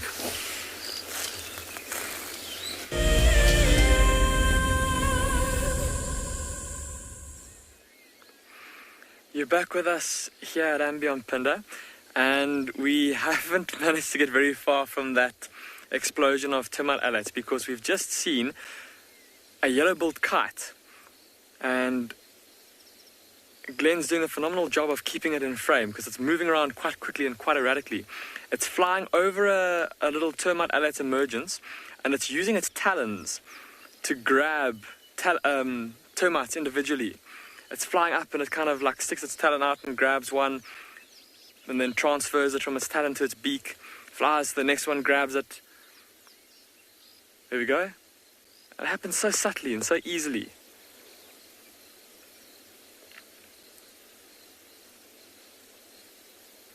And there were initially 2 yellow-billed kites here, as well as a common buzzard, all 3 of them doing the same thing. And like I mentioned earlier, these termite alates just full of fat and protein, super nutritious, really good food source for many of the bird species out here. And especially for migratory birds like this yellow-billed kite that have invested a lot of energy to fly all the way down here from further north in Africa, just south of the Sahara, and then to have to fuel up to get ready to do that same journey again. Very important that they get good quality food while they're down here, and good amounts of food to build up body condition before they make the great trek back. It's amazing the accuracy though of this kite. It makes it look so easy. I haven't seen it miss once. And you think about it, like, I mean, it's using its talons, so it's trying to grab those termite alates between its fingers, basically. It's not like it's got a net, like a nightjar's mouth or something to catch these termites with.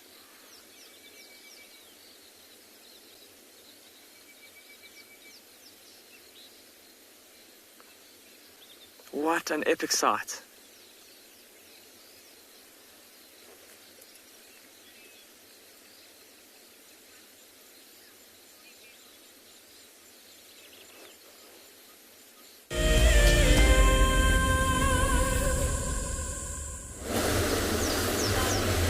Well, our sunshine was short-lived. It's already gone and it looks like it might start raining again soon. The clouds are starting to get dark again. That's okay. It's still pretty out at the moment. We're not too far from the Mulawanini now. We should be able to see it fairly soon. I don't think this one will be flowing too much, but what does happen at the Mulawanini, which is really cool compared to the Mulawati, is that the Mulawanini, often when it runs, it causes spawning of catfish. And so you can find catfish on the main road, spawning on the gravel bed that's created by the road itself. So we'll just go and have a little look now. They either do it here or they do it at Chitwa Dam when that overflows. But Chitwa, I don't think is open. I haven't been able to get hold of anybody to find out what's actually going on there and whether we can drive on the road. So I'm not going to even try. Like I say, this is an exploratory run on the boundaries more than it's a proper adventure. Jim, the roads aren't too bad here. In places they've been quite badly eroded. and kind of washed, but not anything too crazy. I mean, we haven't seen a lot of the roads yet. We'll kind of, as we start to open the reserve out, we'll get a better idea. But, you know, not driving them will have helped a lot to keep the road in a better condition. You can see on the edges here, there is a lot of kind of runoff that's taken place and erosion.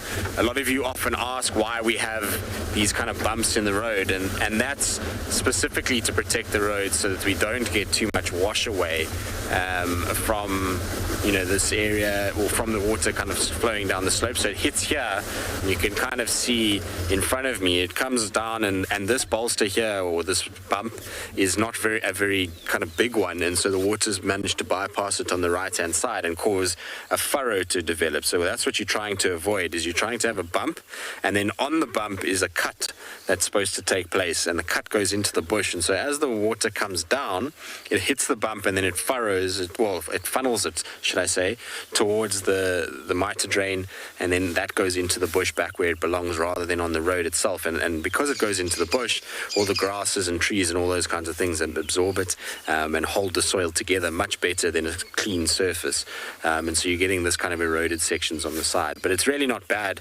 Compare this to you know, outside of the reserve. I believe the roads outside are very, very bad. And then you compare South Africa to Mozambique, which is, I mean, the roads in Mozambique were really, really damaged. A lot went on there.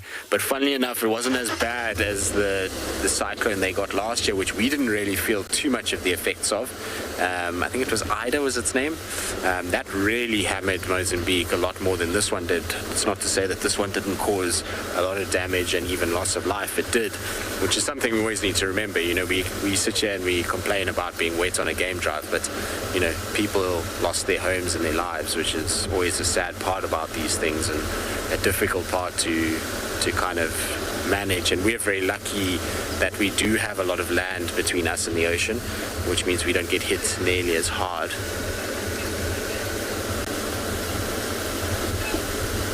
Corgo, in terms of, you don't really get massive illnesses that develop in this kind of weather. So things like anthrax are more prevalent in dry conditions, when spores are kicked up and made available by animals going to and from the same water point, digging for water. They can activate those spores. What you do get a lot of here, I'm going to stop up the slope because we lose signal a little bit as we go down there, so I'm just going to stop up here where we do have signal so you can see the Mulawanini. It's not flowing very much at all, actually. It's a gentle trickle. And so, you know, what they do get in this is deaths occur due to cold. So when you go from temperatures of 35 to 40 degrees Celsius, or, you know, 100 Fahrenheit, and that drops overnight with wet weather to something like 20 degrees Celsius, or, you know, maybe 60 Fahrenheit, it causes shock, particularly to young animals and birds.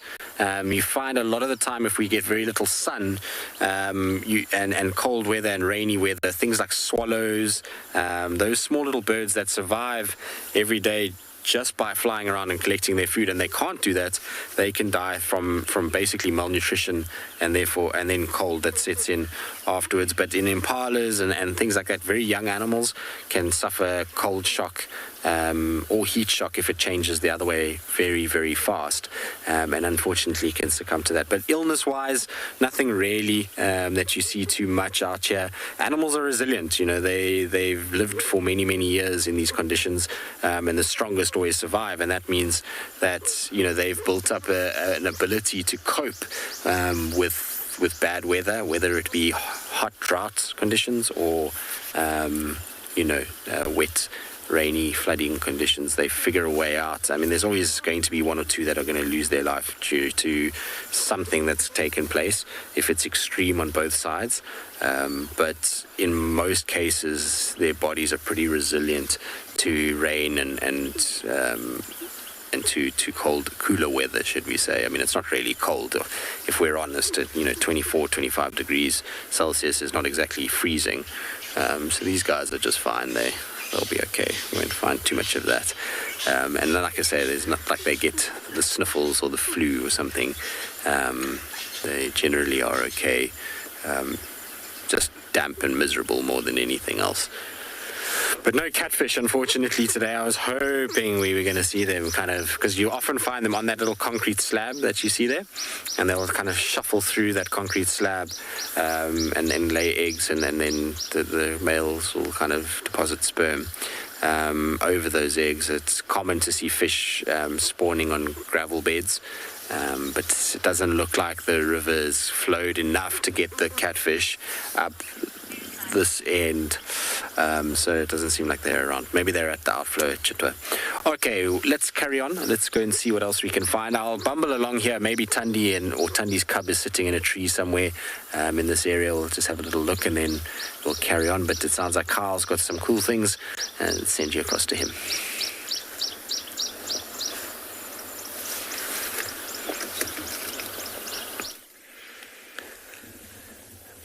Well, thank you, Tristan, and how lucky are we?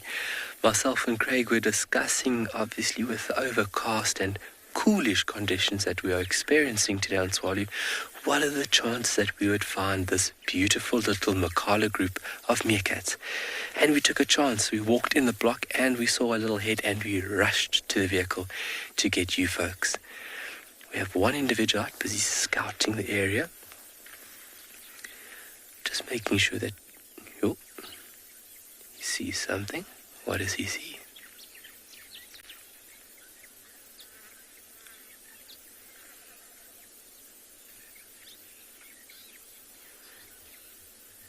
But what a treat, and how lucky are we? So, in overcast and very cool conditions, meerkats are really taking a risk at coming out.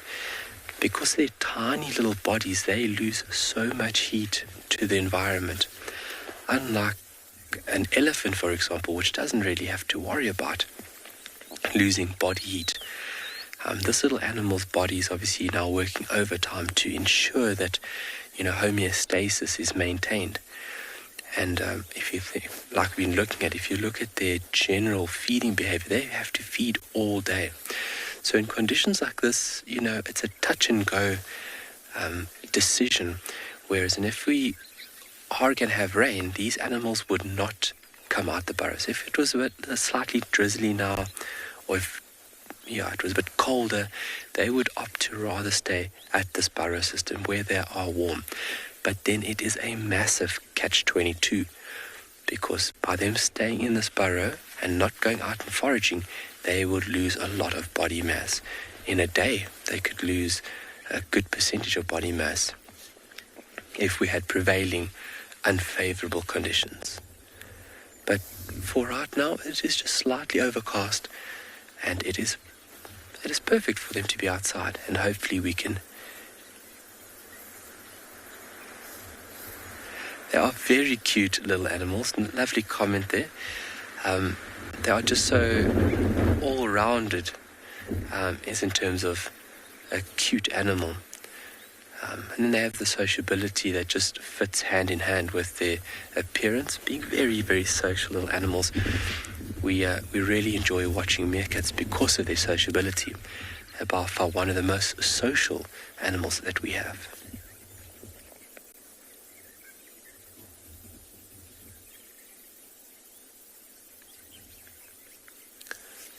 I thought we were going to have a staring competition there. He broke away first.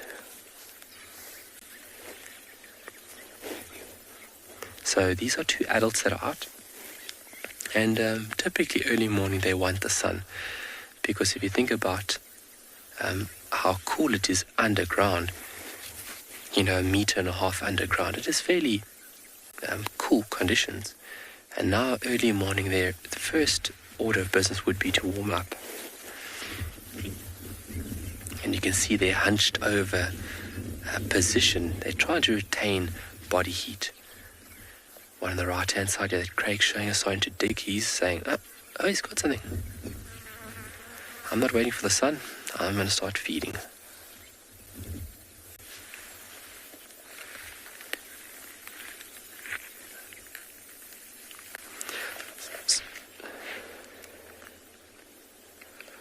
Lauren, what do meerkats eat? Well, meerkats eat a wide variety of invertebrates. Let me say it, that's better suited. So they would eat beetles, the larvae of beetles. They would eat scorpions. They would eat crickets. I've seen them feed at a certain period of the year, feed quite a lot on these armored ground crickets that we have out at the moment. So all types of creepy crawlies they would eat, and that's also why I think people love them so much, is because they eat all the creepy crawlies. But a very wide range of invertebrates: spiders, scorpions, geckos and lizards if they can catch them, and they've got the dental structure that obviously enables them to feed on that food source. If you think about carnivores across Africa, people, in general think about a carnivore and you just think big, massive teeth, very big body weight. But if you look at a large majority, a very large portion of the carnivore order is actually very small to medium-sized animals. And obviously being a carnivore, you are consuming other organisms for your sustenance. But the digging behavior is what that enables them to find these little critters under the ground.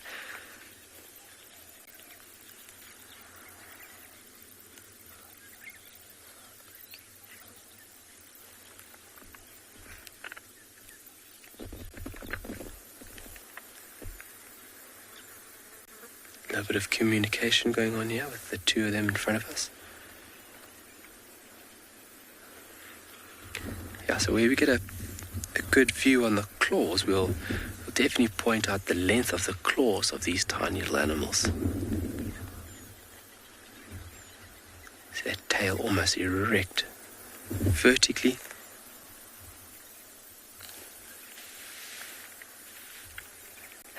They are very curious little animals, especially young ones. Young ones in the beginning stages when they are still getting used to us.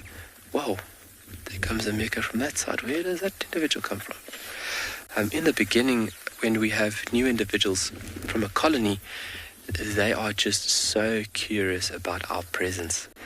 Obviously, older members are like, we know human beings, but the new ones have this fixation of trying to get as close as possible. And they have this very, very curious posture and demeanor about them, cautiously approaching, but still trying to understand us and what we are doing here. What a beautiful scene.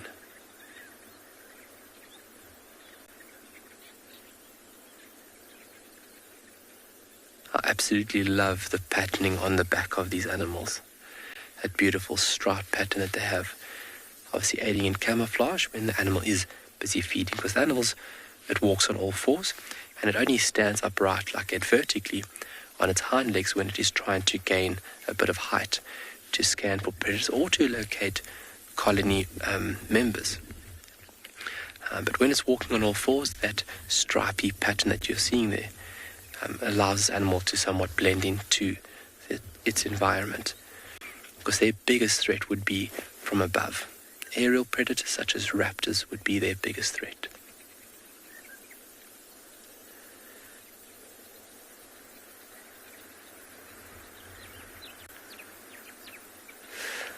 Not too sure where that other meerkat came from. And we've only seen 3 here. Should be a few more.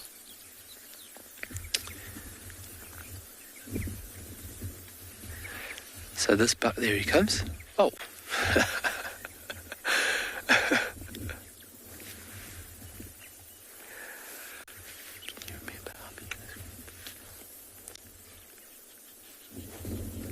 Hello.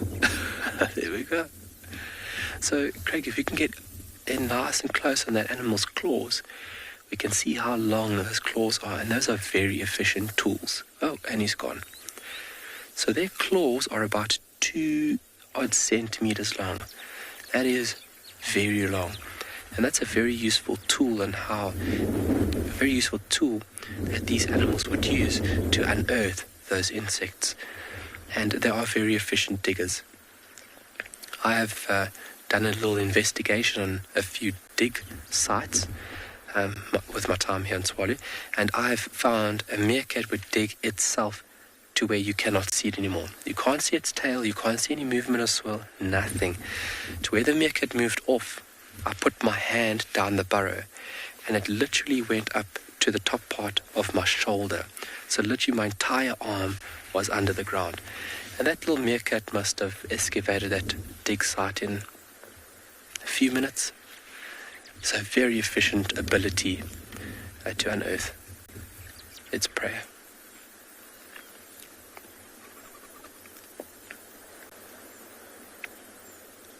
Vigilance is key. And everybody would be vigilant, but you would have one individual taking this role very, very seriously. And early morning, if you have a partner that can check your six, it's very, very good.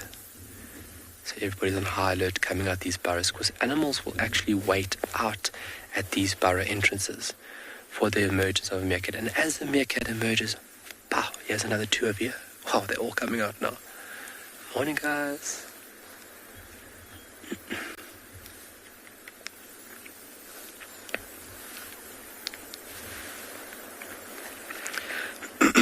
Excuse me. So African wildcat would be an animal that would do that, sit and wait at a burrow entrance. And not a nice thing to see, but that's what needs to happen. And I've seen meerkats turn on African wildcat. We found an African wildcat using a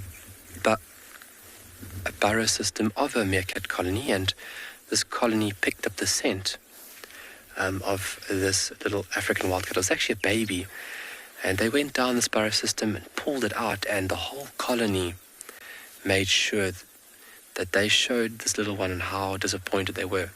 Unfortunately for the little African wildcat, it passed away. But it's a give and take out here.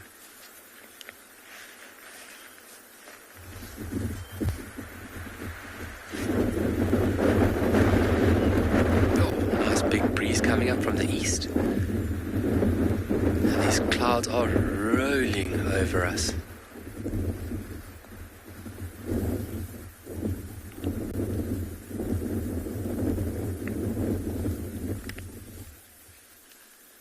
It is such a treat to be in such close proximity to animals like this. As you folks would know, respect and obviously ensuring the safety is number one for me. You never ever broach on breaking the lines. But being this close, where we've built this relationship over the past couple of years, it is such a wonderful thing to experience. Well, we're going to continue sitting with this lovely group of meerkats. We're going to send you off to Tristan. He's got something with spots.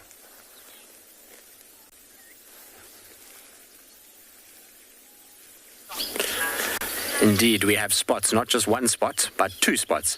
We have Kuchava and the cub. I think it's Kuchava and the cub. It's a long-distance view for now, but it looks like them.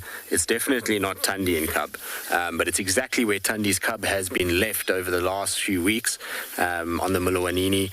We kind of just spotted them from afar on the rocks, and we won't be able to go any further than where we are right now, but at least it's a view of some welcome spots and two very, very cool spots, because they're spots that we don't see as regularly. It looks like them, isn't it? It is them. I mean, I don't have my binos with me, so I'm struggling to see nicely, but it definitely looks like Kuchava and the cub.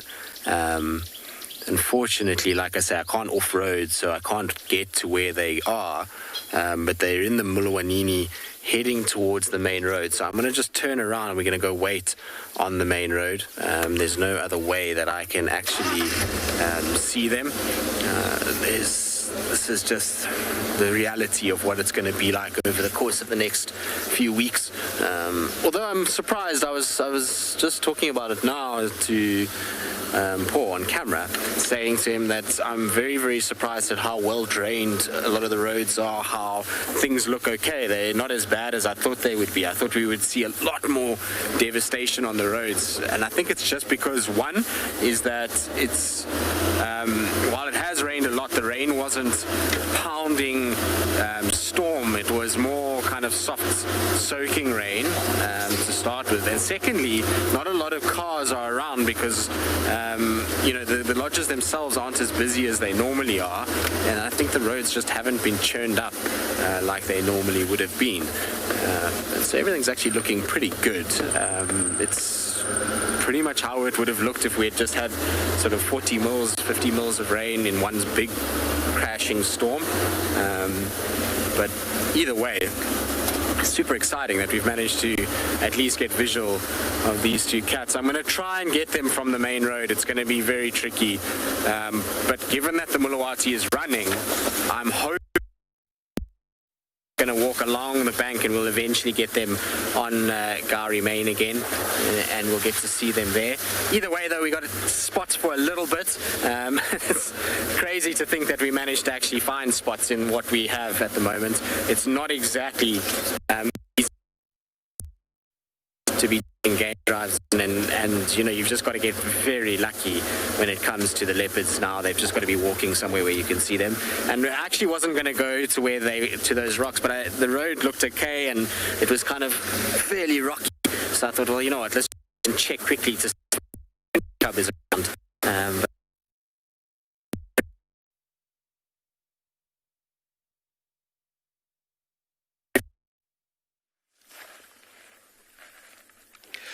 Well, welcome back. Sorry about that. That's all good. You are with us. We are still sitting with these lovely little meerkats. And in my tummy, I don't think that these individuals will move off today. With these conditions that I'm seeing from the east here, I think it is just too much of a risk for them to move off and go and feed. So as I said, they would go for beetles, they'd go for larvae, termites, grasshoppers, lizards, like skinks, they would eat that. But then also I've read along the lines, they also go for even eggs and as well as chicks. And then from time to time, they'll also dabble in a little bit of fruit. So they've got a fairly varied diet, but definitely the carnivorous instinct is a very, very strong thing with them. So mainly eating other animals. And if one of them yawns, you'll see that they've got fairly large canines to grab hold and obviously tackle prey in the correct manner.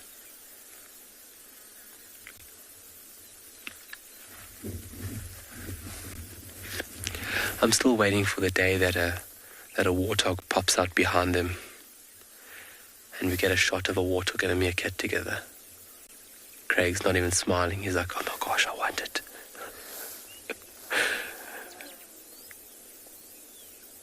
Keeping a very low profile there.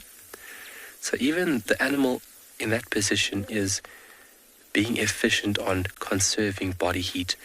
If you think about the wind that we are receiving now, it's coming from the east, but if you're standing directly in that wind, you're going to be losing a lot of body heat.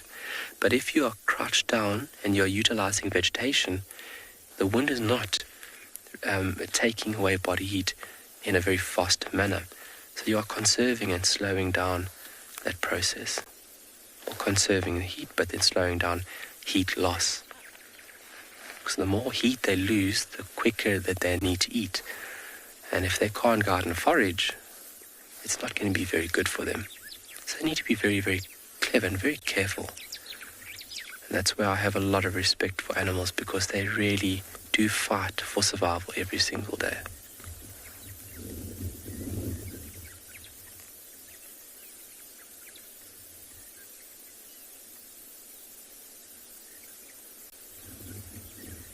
So it wouldn't be a proper drive if it wasn't for a leopard, especially from Tristan. It wouldn't be a proper safari live drive.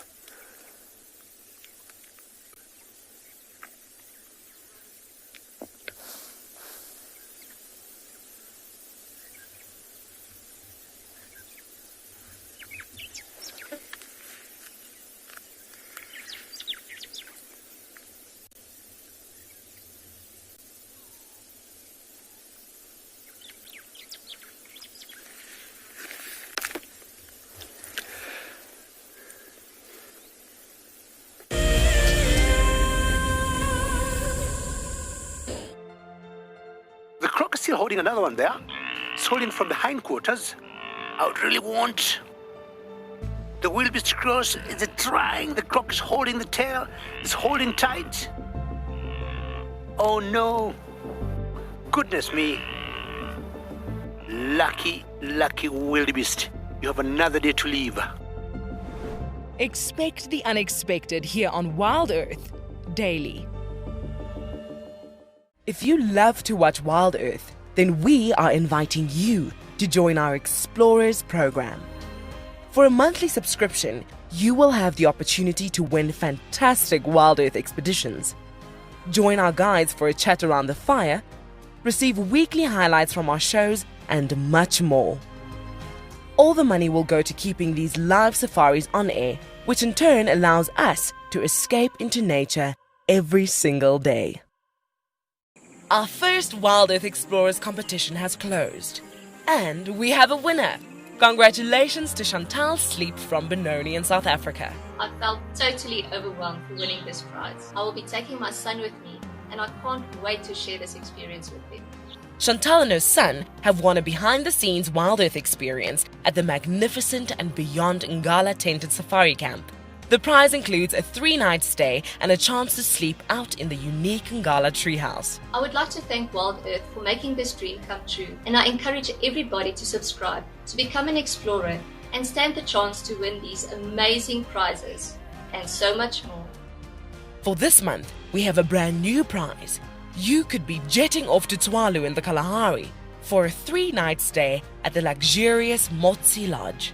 Open to all WildEarth explorers who have signed up before the end of January 2021. Terms and conditions apply. Hi, I'm Kyle, and I come to you live every day here from Tswalu Kalahari in South Africa. My favorite bird has to be the sociable weaver. The enormous nest that they create, their survival tactics to inhabit these harsh and unforgiving environments, and as well as their complex social arrangements is truly remarkable. And the interconnectedness with the ecosystem shows us that we are too. Catch up with the guides daily here on WildEarth.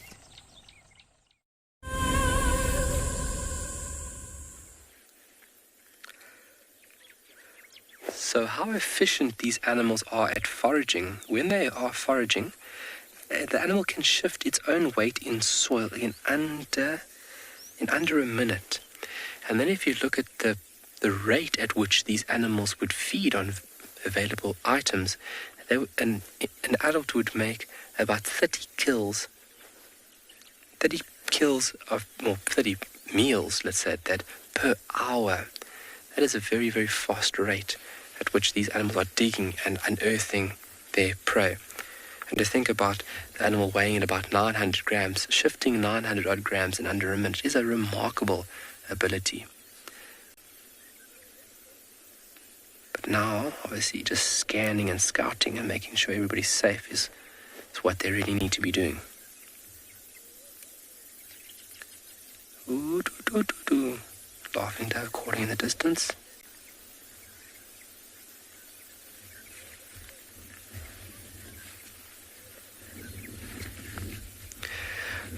Fulbe, what a fantastic question. How long do meerkats live for?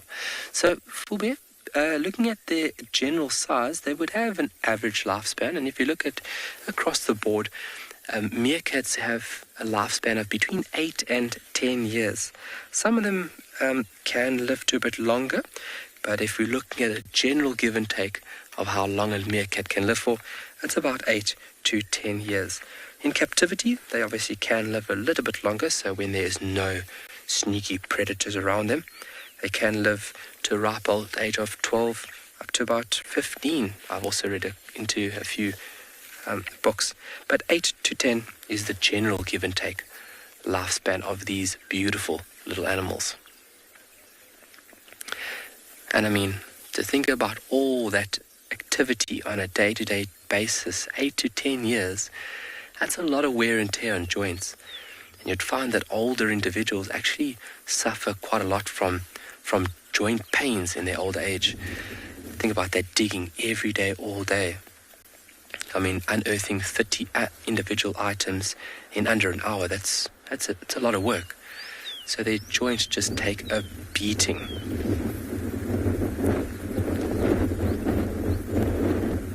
Oh, you cold buddy.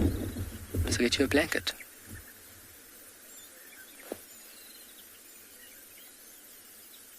See, as the breeze came up, the animal went down, and now that the breeze has gone through, it's now sat back up.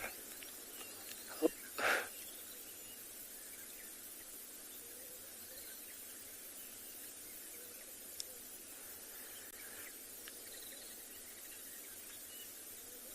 So this is the Makala group.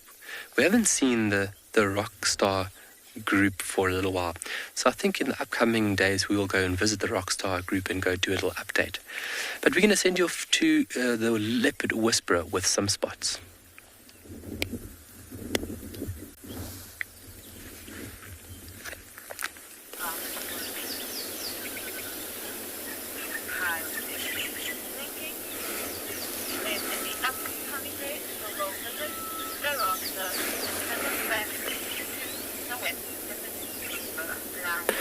Well, as you can see, we've got Kuchava and the cub on the road. Somehow we've managed to get them. They're crossing off the road now. We've had them for a few minutes. And this brief visual is pretty much what we're going to get. I'm going to try and see if I can get a little bit closer to them and see if we can get them again. Obviously we can't off-road, but they are flirting with the roads, and so if we just keep in the area, we should be able to kind of maintain some sort of visual of them.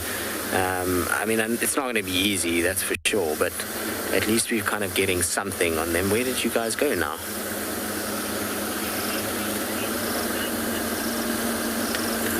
There they are there. So Paul says he can see them. I can't see them nicely because of the way that the sort of grass sits, but they're just in front of us here. So what I'm hoping is that I'm going to see her coming to our left, because if she moves towards the left, she's moving towards the main road, and we can maybe get them there.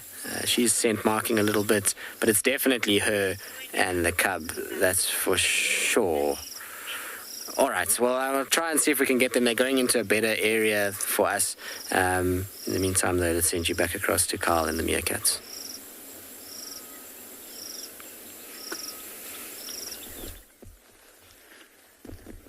I know that Tristan will find that leopard again. So it's quite a small group that we're looking at. I think there's under 10 individuals in this group. I think they're around about 7 now. But generally, you're looking at group members within a general colony. Could be 8 to 15. That's the general give and take of a group. But then you can have very large groups of numbering nearly 40 individuals within a colony. But when it comes to that size of a group, when you are busy foraging, vocal communication does become a very big problem. And if you can't stay in vocal communication with one another, that means that you could potentially be caught. So when a group gets to that size, you'll have smaller groups branching off from their natal group, and in the hopes of establishing a new colony. You would never find a meerkat by itself. You would, but then it's a very tricky period in which it is in. Meerkats don't live by themselves. They are social creatures. Just like us, they need each other, as do we. They need each other to have a fruitful and a safe lifestyle. So members, obviously, it's a very, very important point of safety, but then also for the social aspect, it is great. Hello.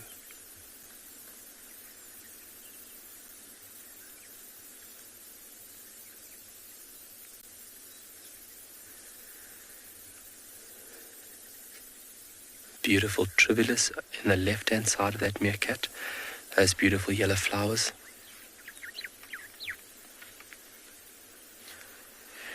Liam, I would have to say the story I mentioned earlier of the meerkats,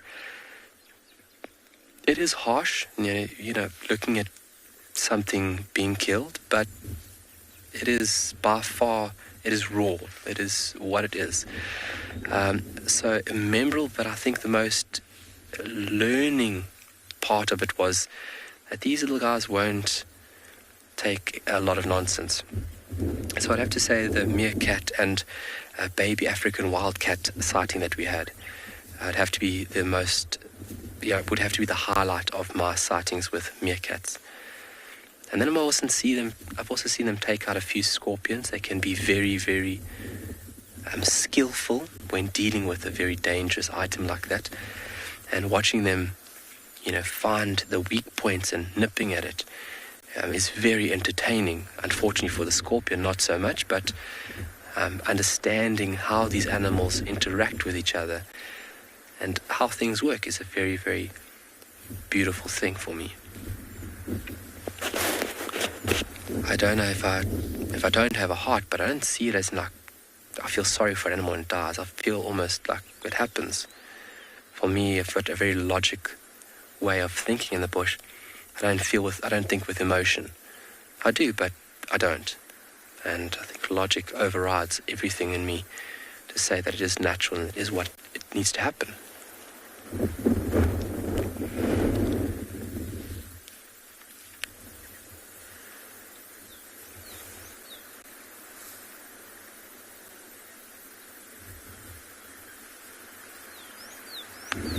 Nicanova, yes, they are territorial. That's a very good question. Meerkats are very territorial, so you'll find that group members demarcate territories via a specialized scent, which this group would have a common scent, and that the scent is produced from a specialized anal gland found at the rear of this animal.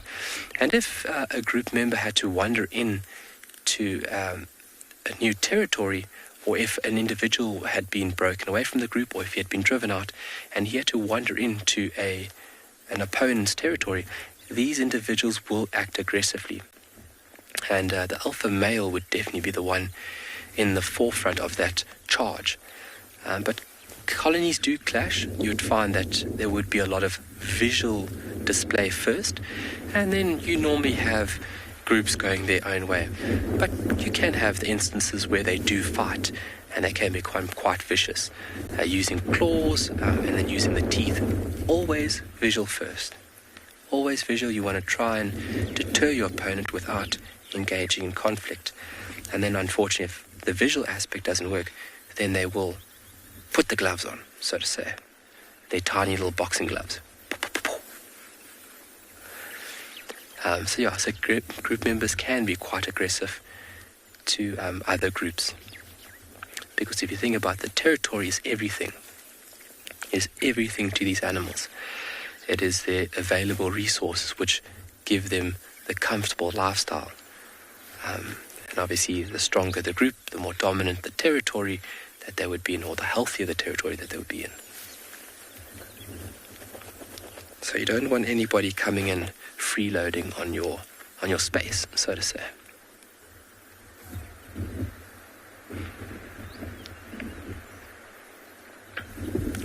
But we're going to enjoy the chilly conditions here for a little while, but we're going to send you over to Damien. He's got you guys an eagle.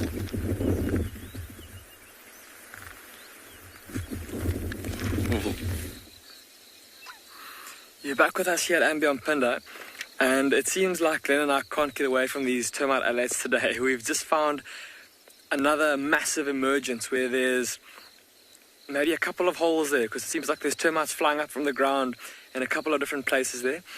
And there's a Wahlberg's eagle that has been basically standing over the hole, and there's just, every time a termite alert flies up off the ground, it just grabs it and eats it. And it's been here for maybe the last 10 minutes or so, absolutely gorging itself. And if you look very carefully, everyone, now that it's standing with its head up a little bit, look at its chest. See how pronounced it is. It's quite a big bulge there. And that's how full its crop is. Its crop is rapidly filling up with termite alerts, almost like a lion or a leopard's belly after they've gorged themselves on a carcass.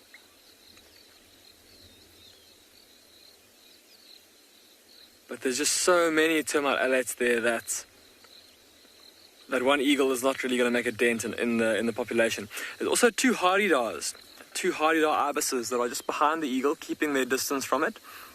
they're also picking up alates individually and feeding on them.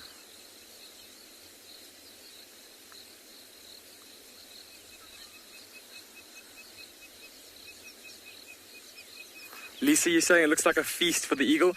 Most definitely, Lisa. This is, like I said, this is the eagle equivalent of a pride of lions on a buffalo carcass, or a leopard on an impala, or an Ngala or a bushbuck. It's a proper feast for this eagle. Like I said earlier, super nutritious, high in calories, excellent fuel for this eagle. And I suppose it feeding so much like this, it's standing on the ground. It's hardly using any energy doing this. This is a very energy efficient way for this eagle to be feeding. It's not flapping its wings. It's not having to dive in or swoop in. Like how that kite was feeding earlier. Interesting that it had chosen to rather fly and catch individual insects or individual termites with its talons and then fly to the next one. And that seemed to be quite an energy-intensive way of foraging, compared to this eagle that's literally just standing on the ground and it hasn't moved its feet. It's just standing there.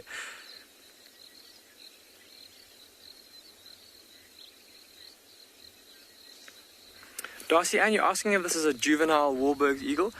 Darcy Ann, it does not appear to be, no. It seems to be an adult bird in its dark adult plumage, a dark morph Wahlberg's eagle. I'm sure, I don't know, Darcy Ann, if you've been able to see any of the different color morphs that the Wahlberg's eagle does come in, if that makes sense. It's kind of three different colors that we'll see them in. There's this very dark brown, and we sometimes see a lighter brown color variant, and every now and then a very pale, almost white variant. I'm just going to pull up my bird book so I can show you, Darcy Ann, what a juvenile looks like. But I see my bird book doesn't have a photograph of a juvenile.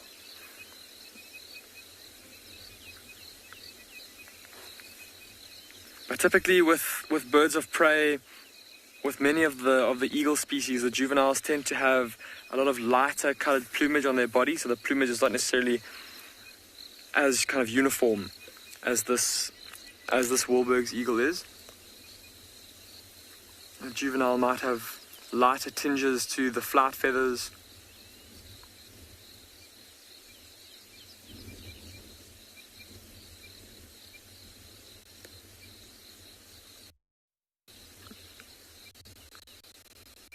Interesting to watch, and Glenn and I were just discussing it now, how this eagle seems to get rid of the wings of the termite alate.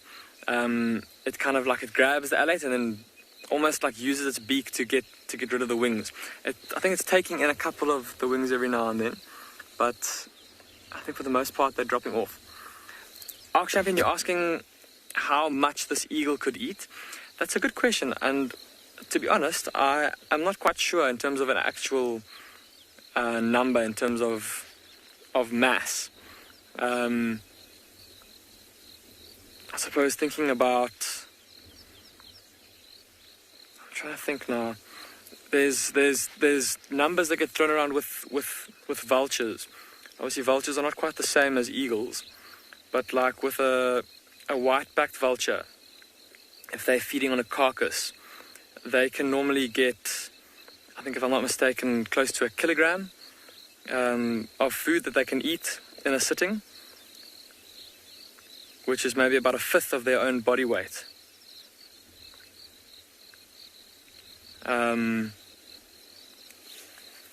So 1/5 of this eagle's body weight might be maybe about, well, let's have a look in the bird book to see how much a Wahlberg's eagle weighs.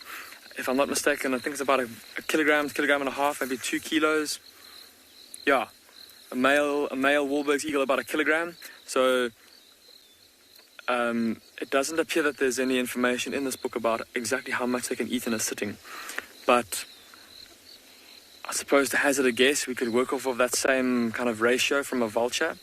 Like I said, it won't be 100% accurate because they're not They're not obviously not the same species, not even the same kind of bird, I suppose. But maybe, 200 grams of termite alates. That sounds doable, especially looking at how full that crop is. There's a lot of termites that are packed into that crop.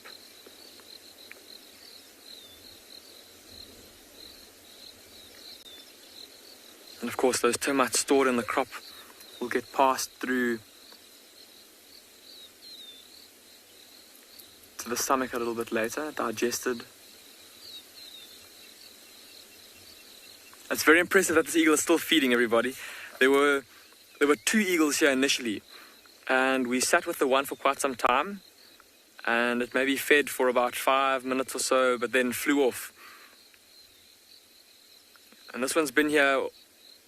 It started here at the same time as the other one, but obviously a bit more hungry. We didn't get to see the 2 of them right side by side, but it could be that because there you go, there it flies. Often with eagles, the females tend to be quite a bit larger than the males. And so maybe it's a male and female breeding pair, male and female pair. And this one it's been on the ground for longer. Maybe the female slightly larger, needing slightly more food, a higher calorie demand. So she's been needing to feed for a bit longer. But there we go. I think she's now satiated. She's filled herself up. And now she can afford to spend the rest of the day resting up in that tree with a full belly and a full crop. And the hardy-dars have moved in now. They're taking advantage of the fact that the eagle has left its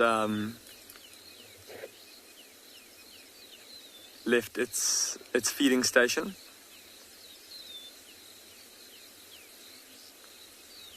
It also seems like the termites are kind of stemming the flow, or the flow of termites is being stemmed. We're not seeing as many flying around as they were earlier. But the amount of insect life this morning is absolutely unbelievable, everybody. Glenn and I have just been saying we can't move without having an insect land on us. There's termite alates, there's all kinds of flying insects, flies and butterflies and moths and grasshoppers and locusts, and an overload of insect life. It's all come out after the rain.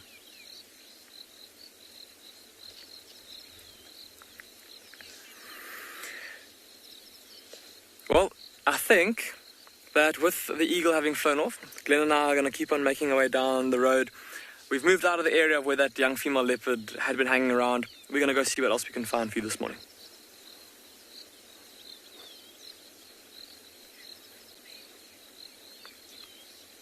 Oh, never mind, you're back with us. We're still with the hardy-dars. We're currently sitting on our airstrip, everybody. And we came here because from a distance, I could see some giraffe and some zebra that were out in the open. But it seems like they've now moved off. I'm just going to quickly scan with my binoculars to see if I can't see where they've gone while we watch the hardy-dars. Aha, I see the zebra and I see the giraffe. We're going to make our way there, and when you come back to us, hopefully we'll have them to show you.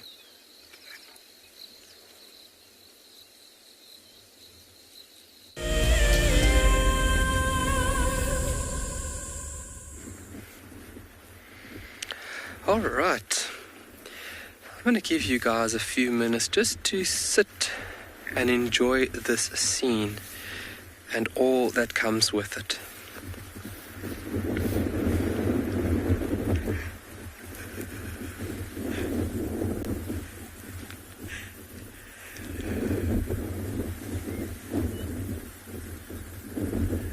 It is a little bit chilly, so they are in out of the holes.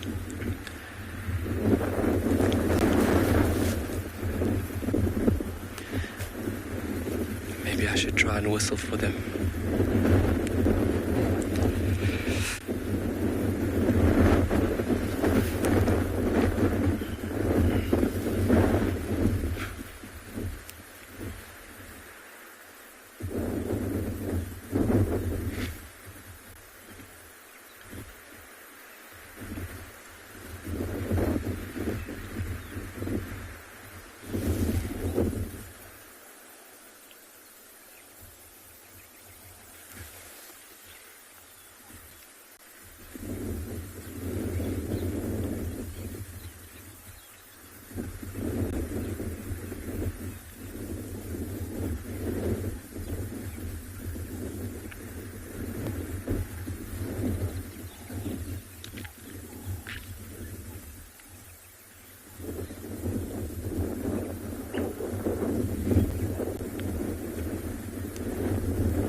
You know, it's so chilly, they're not even doing a little bit of burrow maintenance. They are just trying to remain static, keep vigilance to a high degree. And I think they will stay at this burrow for quite a while today.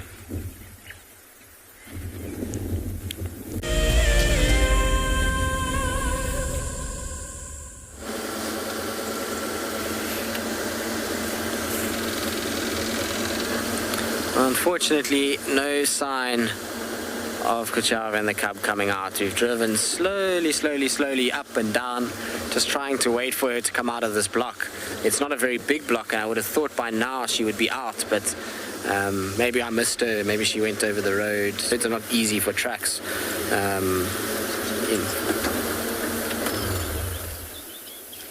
Did I just hear an alarm call? Just reverse quickly. I thought I just heard a bird alarm call. There's a little game path to our left here. She might be on that game path.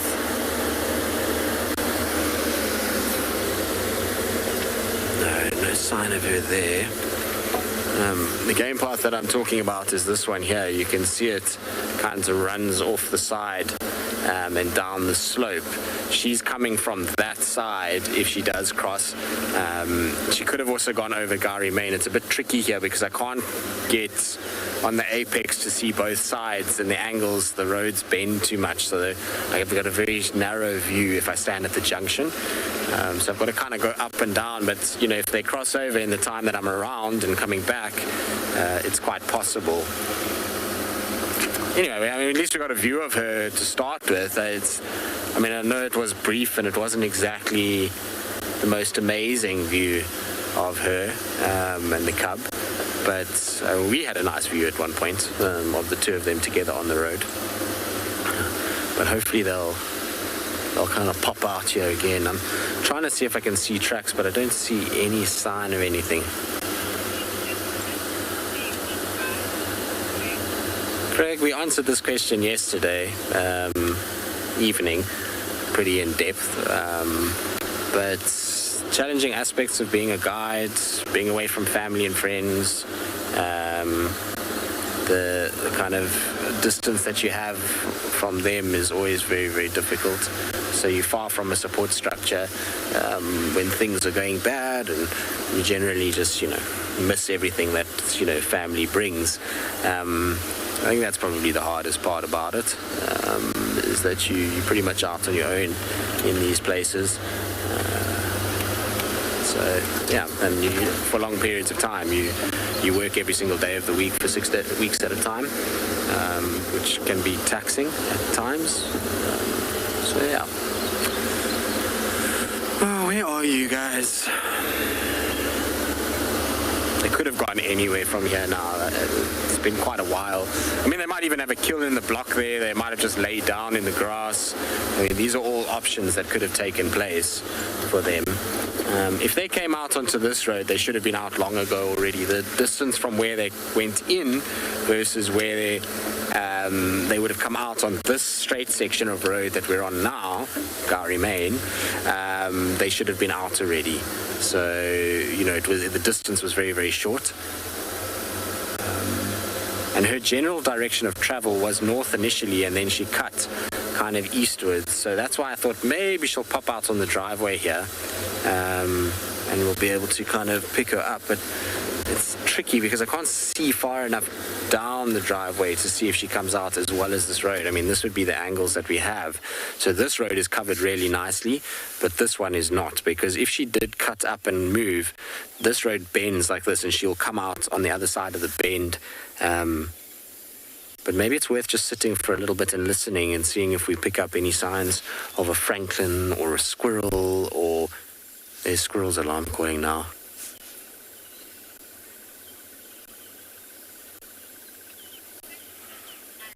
Sounds that way. Annie, I mean, it's not really. They are pretty active all the time. It's cooler today, so that would explain why they would want to be active this morning.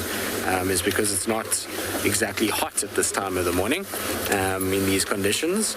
But when the rain stops and they feel like the rain is gone, yes, then they can be more active because they go and they scent mark and they make sure that they are keeping their territory in check and up to date. So yeah, I mean, I suppose after the rains, there could be an increase in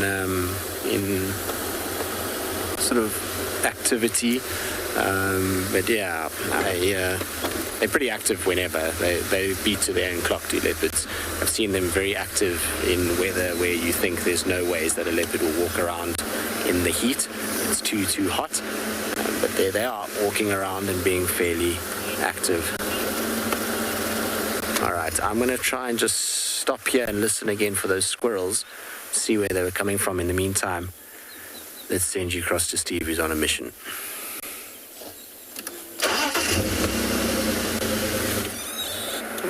Well, of course he found leopards. That's what he does. Well, we lost our lions, everybody, but we've just found some more lion tracks. We're on the southern boundary now. We've just had to give our camera lens a bit of time to sort of, lion tracks just here, give our camera lens some time to sort of stop being so steamy and misty. But those tracks you can see are not as fresh as the ones we were following. These were during the rain, coming from our side and out to the south. So who knows who they could be. A little bit more to the right, down. There we go. Now the tracks over here. You can see that the rain is on top of them. They're not very clear. But we were with our pride earlier and they all went into the Milwaukee, so we weren't able to follow. And we went home to see if we could get the camera sorted, but it just needed some time to get itself de-steamed. So we're going to continue on along our little southern boundary, see if we can find any activity of any animals coming in. The rain still seemed to be looming.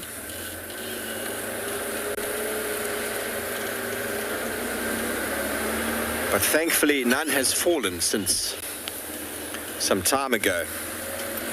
It'll be good to know who's come in and out last night. Bearing in mind we're also checking in all the big trees.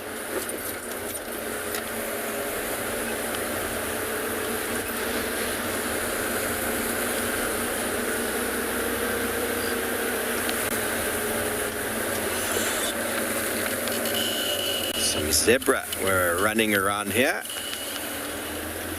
Wonder if we might find some zebras in a moment. Like the wildebeest, the zebra get preyed upon by lions in these conditions quite heavily.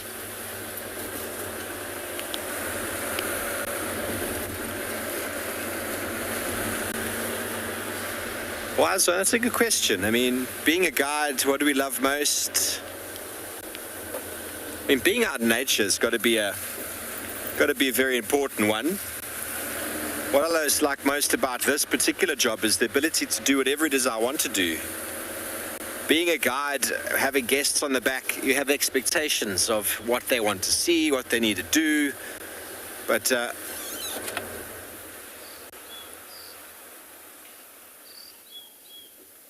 squirrels alarm calling. But we have so many different feeds in general that we can go out and we can focus on what we want to, which is quite nice. I quite enjoy that. But this is my office. So my office is a mobile office. Changes view constantly. You see the squirrel there, Theo. The zebras have gone back in. You see him, he's just in a tree here. And you see that branch, you got him there. What can you see, oh wise squirrel? I don't trust squirrels, to be honest, everybody. I've seen them look straight at a leopard and not make a sound.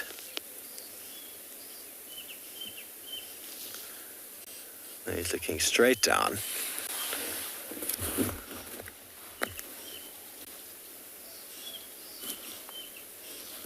careful in saying that. They sometimes are reliable, but I have not found them to be very reliable myself personally. For birds of prey, most definitely, they've got this high pitch that often indicates a bird of prey. Those I find very reliable, but this alarm call, bearing in mind it could be for a snake, it could be for a mongoose, it could be for something small running around on the floor. Hello Ethan, age 4. We don't have flying squirrels in South Africa. And these squirrels are very mobile in the trees, but they haven't needed or desired the need to fly through the canopy like flying foxes or squirrels have in other parts of the world. These guys are very good at running around on the ground, and they can go from one tree to another pretty easily.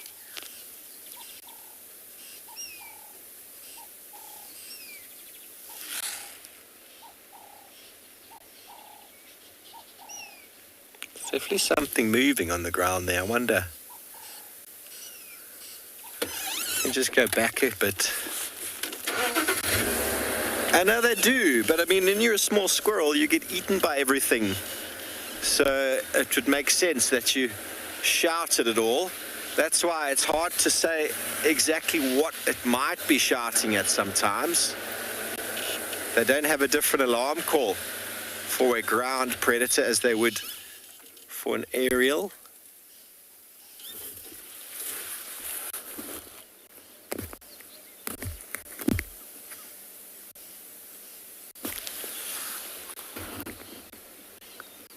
Always worth a look though, it is worth a look, but I can't say I've ever found a large cat because of a squirrel. Okay, well, we're going to move on. I can't see anything in the long grass.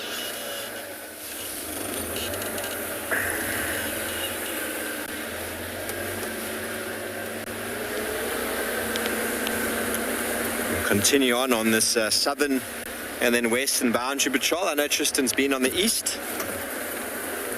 Don't think he got this side. He might have checked the southern side. I'm not actually sure which way he went around. Our game drive radios are not working due to the rain and technical issues in that regard up at the main tower.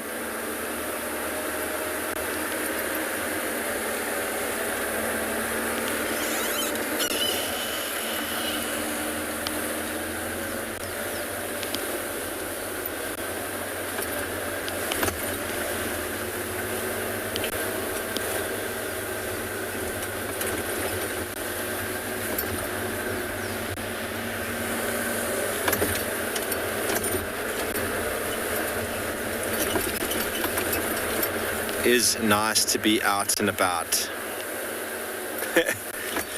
Tammy, I don't actually know. I mean, they were predicted to be heavier than they have been, and they were predicted to last until Thursday, so I'm not sure. I'm not sure what to believe. Okay, so there was a lion that was lying here on the ground during the rain. I don't know if you can see that there. Can you see that? Right over my shoulder over here. There we go. There was a lion lying here at some point. As you spoke earlier about the lions lying down when they're hunting. They move and then they stop and then they move and then they stop and they listen. But this individual, it was quite some time ago. It has rained since. So we'll continue on. Maybe we'll be lucky. Maybe there'll be another pride of lions up ahead in the road. But as I said, it's nice to see. So the tracks are going straight along the boundary. It's nice to see who's come in and who's come out. And I reckon this is probably an entirely different pride. Maybe the Unkuhumas have come from the south. That would be nice. I haven't seen them in some time.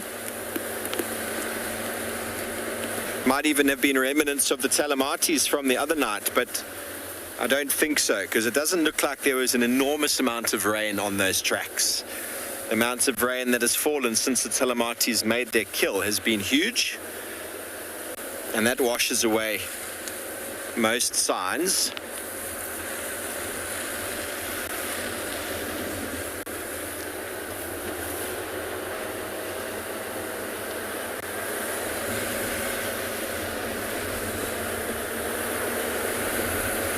But this main road is pretty well drained. Craig, you want to know the most helpful animal for tracking predators? Well, hyenas are very helpful for helping us find leopards, but they are a predator in their own right.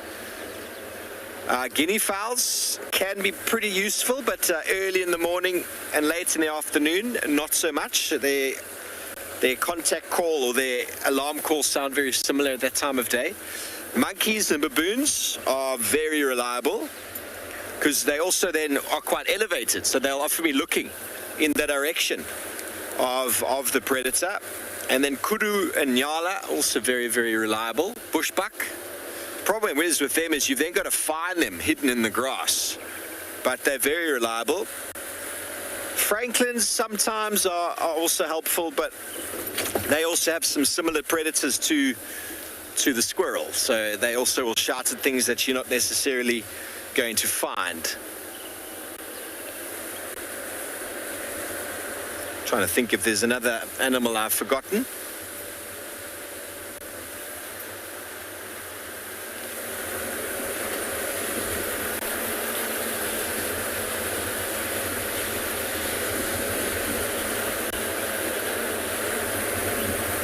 Can't think of another one. Bushbuck, nyala, impala are quite reliable too.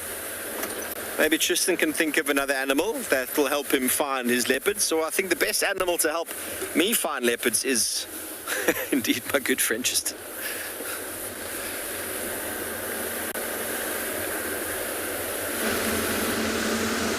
Well, we do have lots of animals that we can think of. I mean, franklins, general birds, squirrels, impalas, duiker, kudu, nyala. I mean, there's lots of things in this area that can help us, but none of them are shouting. The squirrels have gone quiet again.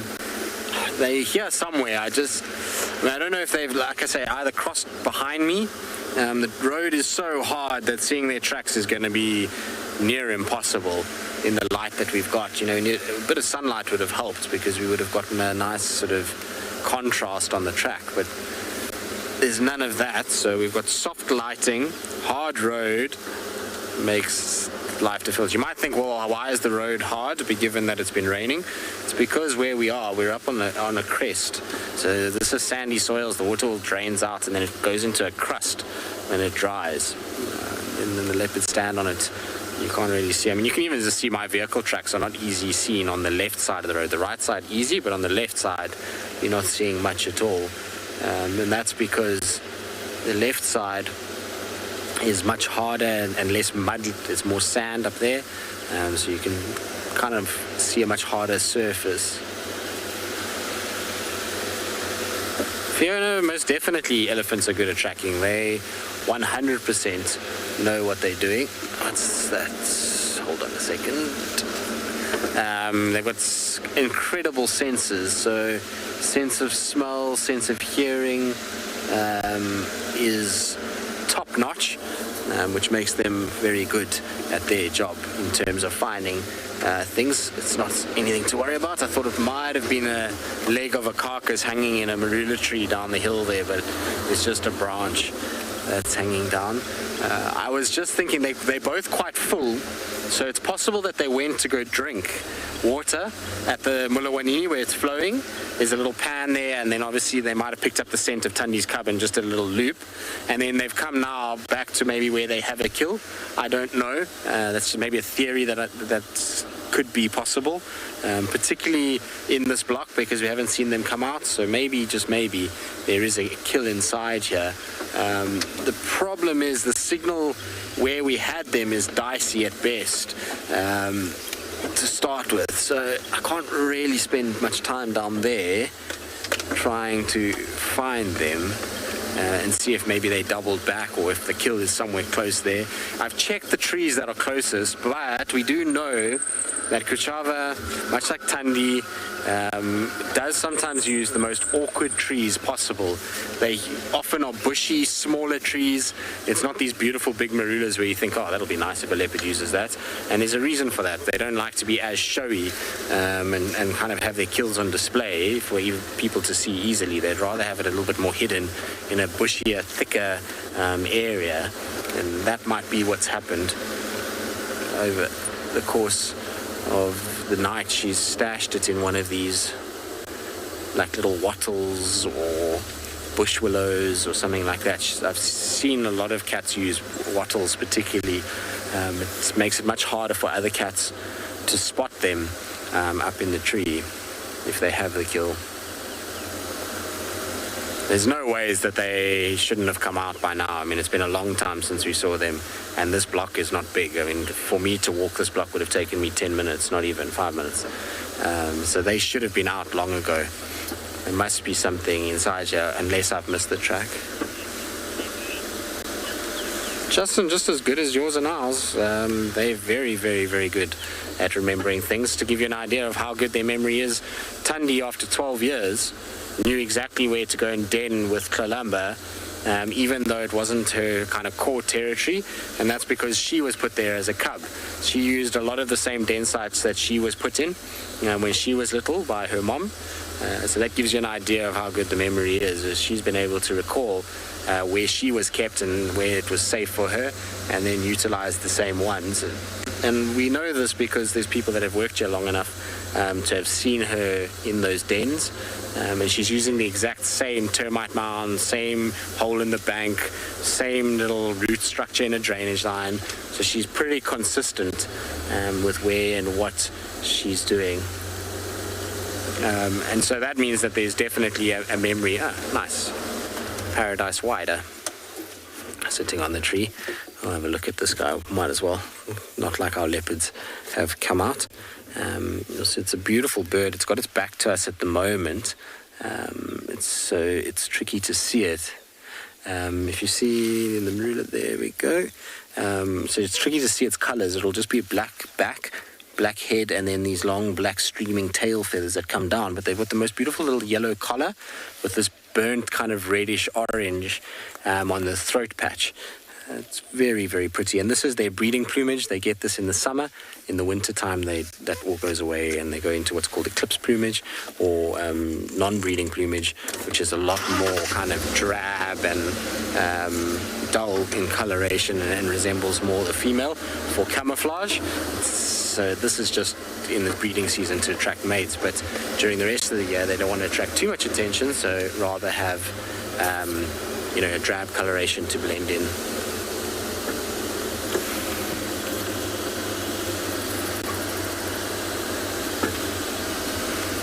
There's nothing in these trees. I mean, maybe I'm just looking too far. Maybe I need to scan the trees closer.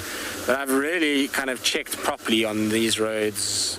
I can't see anything for them coming out. We might have to just call it quits at some point and admit defeat. Not that I like ever admitting defeat. Once you've got a sniff, it's always good to kind of keep going. Right, no leopard walking up and down the road here. Okay, let's go back to where we last had them quickly. In the meantime, let's send you across to Steve and some birds.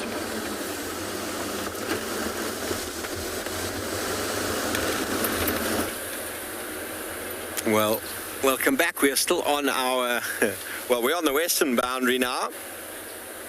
We had a few birds in the road, but as is their wont, they decided to fly away. We just take it really slowly. It sounds like it started to rain in Tswalu. It would always take a few days for the weather to eventually get across that side, but they've had a lot of rain on the western side of South Africa this season. Lots and lots of rain. That area has been going through a huge drought. Into Namibia, Northern Cape, huge drought for the last few years. So it's blessings for the rains that side. The whole country, I suppose, the last few years.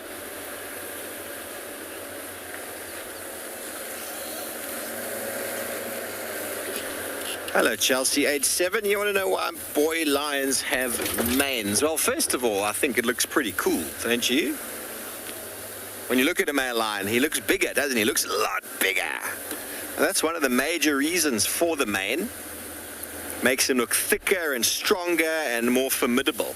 So that mane will often discourage other males from competing with him. which is a benefit. The thicker, darker, longer the mane is, the older and more experienced he seems to be. So quite often he can avoid fighting with other males due to the fact that they'll look at him and think, oh, he's a bit too big for me, and they'll avoid. Because every time these animals fight, that can lead to injury, and that injury can lead to death.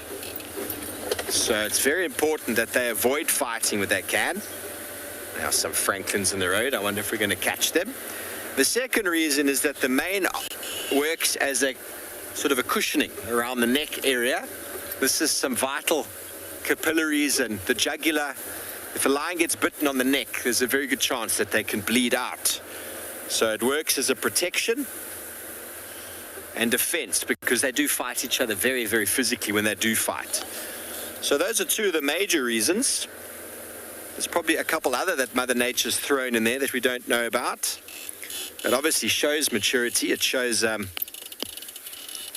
we might as well try it here if we can. Shows maturity, shows experience.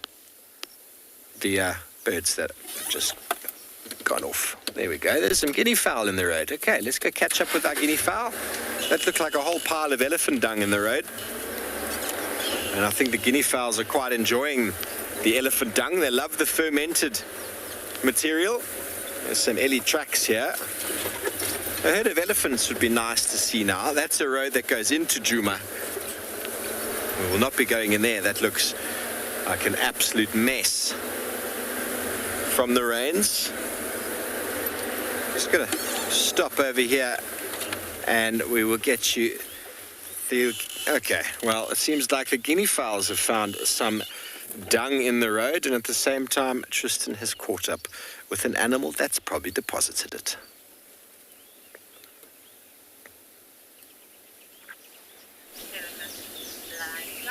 We have caught up with an ellie. There's definitely something going on here, because the ellie obviously has come out. The ellie's fine; it's not too worried. But there's a hyena that's going up and down, and it's salivating and kind of staring into the bush where this elephant came from. But then there was also 3 Ngala that walked away from that area, and it's exactly where we lost those 2 leopards. So I don't know if there is a kill somewhere here, or maybe this hyena is just trailing these cats in the hope that there's going to be something. But there's definitely that hyena's amped up and nervous of going into that area. This hyena keeps kind of touching the grass there and then running back. But unfortunately, the signal in that exact spot is a pain. 5 meters down the road with this elephant, we don't have to worry nearly as much. Everything is fine. So maybe there's a kill here. I'm looking carefully in all of the trees, and I thought it would be just good if there's some Ngala around, sit with this ellie for a little bit, and if they see those leopards, they'll alarm call, and then I'll know, okay, they're in the block there. Or, if they walk around and there's no sign of them, they won't alarm, and we know that the leopards probably have then moved. The thing is, though, is the grass is so long that those Ngala could walk right past those leopards, or the leopards could walk right past the Ngala without having to worry too much. I'm not moving because I know the view's not good with this ellie, but it will come out. You'll see on the road to the right of where that ellie is, there is a lot of marula fruits. So he's busy eating marulas at the moment, and he will eventually make his way onto the road to feed on them. There we go. You can see that little trunk coming out now.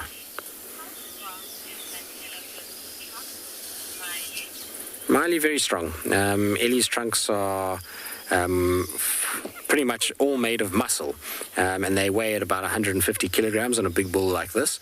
So a 300-pound muscular structure is really strong. I mean, I've seen them grip trees and pull them out the ground. Most men wouldn't be able to do that even if there was groups of them together. So that kind of gives you an indication of just how strong these guys can be. I've seen them throw logs, knock over signs with their trunks. There's a lot of power that they've got in those. I love how they eat the marulas. You see how he sniffs them first, just to check if they're okay. If they're not ripe, then he kind of brushes over them. You're a little greedy guts. You're grabbing 3 or 4 at a time, aren't you? Let's see how many he puts in his trunk at once. Okay, that's 1, 2, 3, 4, 5, 6. 6 marulas at once. Naughty. That's a lot. 1, 2. No, just 2 that time. And you knocked that one on. But you can see how that little finger or those two fingers that they've got, help them to be able to pick up these marulas. It's cool, isn't it? We were talking earlier about their senses. Look at the sense of smell to be able to find those marulas so easily and so quickly. And you see he's cleaned up pretty much most of the road, bar the ones that he stood on. And he'll now kind of look in the bushes, try to see if there's any in there. There'll be lots of little hidden ones in amongst all these trees. So he'll find some in there, and once he feels like he's eaten everything, then he'll just get off and kind of go and get to the next marula to go and feed on it. But there'll be lots of these bulls hanging around now. The more the marulas are dropping, the more we're going to see these bull elephants around. I wonder where the hyena's gone. It was behind us at one point, just sniffing about.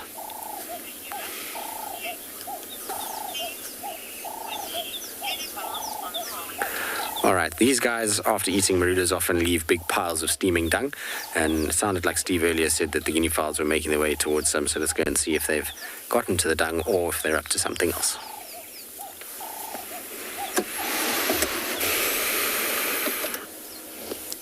Well, indeed, they do leave big piles of steaming poo where they go. And what I thought was a pile of elephant dung, it just turns out to be a whole flock of guinea fowl. But up above them there is a whole other remnants of the herd that moved through. And these guinea fowl are now busy grooming and preening and trying to get themselves back into a semblance of sort of warmth, I suppose, and dryness. Exposed out on the road, it's the first bit of dryness that they've experienced in a few days, so. And then they'll probably go about their feeding and scratching and turning the elephant dung over, looking for seeds, turning the vegetation, spreading it out to compost spreaders, and then also feeding on the sort of organic fermentating material that's inside. Richard, they can fly. They're not very good flyers, but they can go up and clear certain distances, and then they generally coast down again. But as a last resort, when they get spooked, they are able to fly. But they're quite a heavy bird, so they are able to get away from a predator with a quick burst and jump, and then that gives them a good 20, 30, 40 yards on the predator, but then they do spend most of their time running around on the ground. Being a heavier bird enables them to have a lower nutrient requirement than a smaller bird, so it's actually quite an advantage being a ground bird, because you can walk around. You can also hold eggs longer. You can lay heavier eggs, which are a little bit more developed inside. And at the same time, scratching around on the ground means that they can access food that other birds aren't really that good at accessing with their very sharp toes, bigger body size, but also when it comes to trying to go far distance, they generally have to walk. It's a lower requirement on energy because their body size is bigger. Small sort of flying birds, very nutrient high in their requirements because very small bodies give off a lot more heat, and so they have to be much busier. So guinea fowl can just sort of go around and just feed on elephant dung. What a life. Picking up the scraps.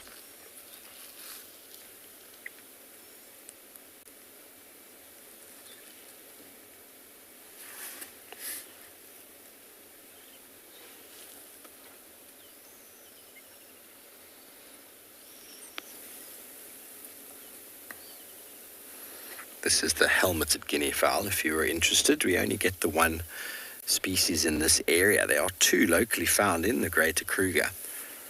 But the crested guinea fowl is only found in your much more perennial river systems, with a taller sort of riverine canopy forest. But very similar behaviors. Lena, guinea fowl is pretty much the same as a chicken. Bear in mind there are quite a few different species of chicken, but the whole behavior is very similar. These are called the bushveld chickens. So these are wild African chickens. Essentially, they come from a very similar sort of background and they serve a very similar purpose. They obviously are a buffer food, a food source for many organisms, but then also their seed distribution. They're scratching around, looking for worms, corms, insects, and scratching open dung is a vitally important sort of ecological function.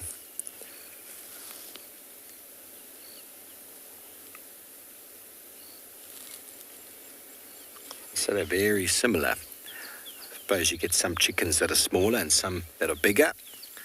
I don't really know too many of the species of chicken around the world, but there's a number of different ones from the tropics. And a number that have obviously, as we all know, been domesticated, but they would have been a wild bird at one point. A very, very long time ago.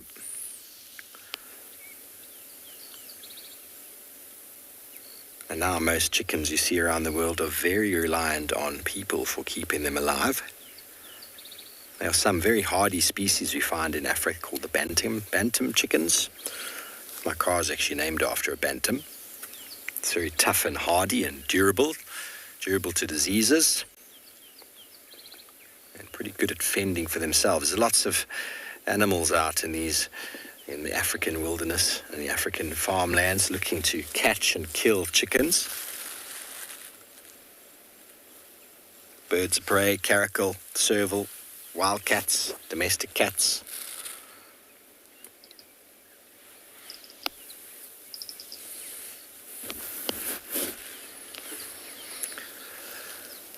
Wesley, I think I might have answered that in the last question, in the last statement about what feeds on chickens. Guinea fowls have the exact same predators as chickens would have if they were locally found.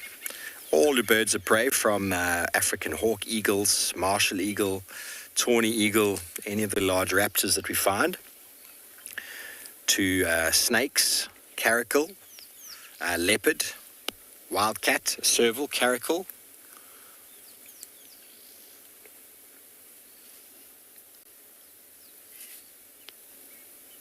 And they breed very quickly, though. They do very, very well. They're very hardy species.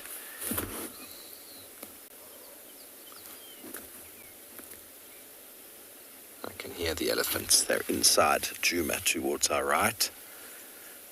We won't be going there, though. We're heading further to the north, and then we'll be coming back in from the northern access on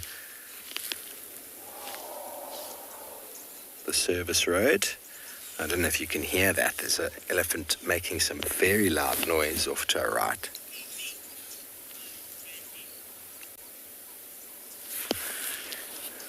Randy, guinea fowls make two different sounds. One is a very loud, something like that. And the other one is a very loud, chattering sound.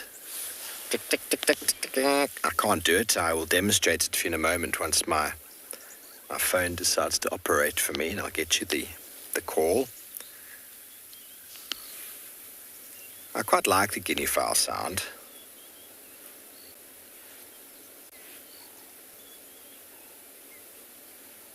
Are you ready to listen?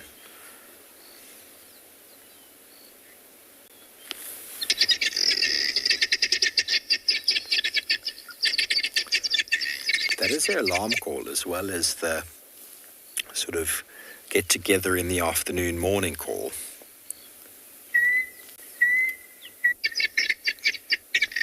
Now listen now for the whistle.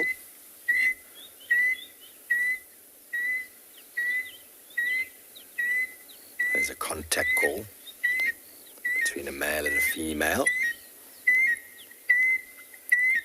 It's sort of a collecting, getting them together, breeding call. They pair off later on in the season. And then after having a number of eggs, suddenly you have flocks like this once again.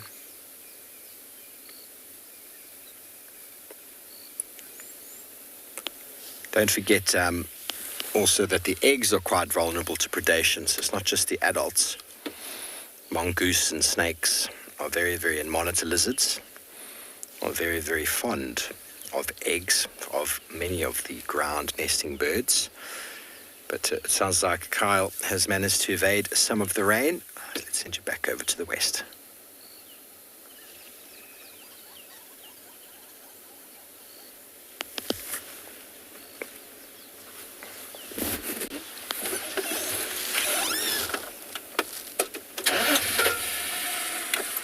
Sounds like you're not going to Kyle.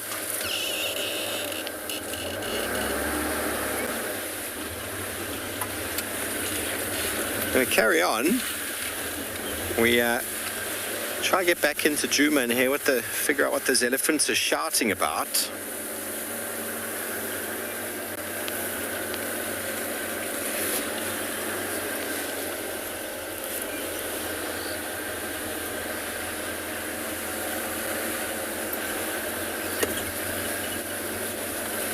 Whole lot of oxpeckers calling. There might be some buffalo around, but there's no sign of any buffalo tracks coming in.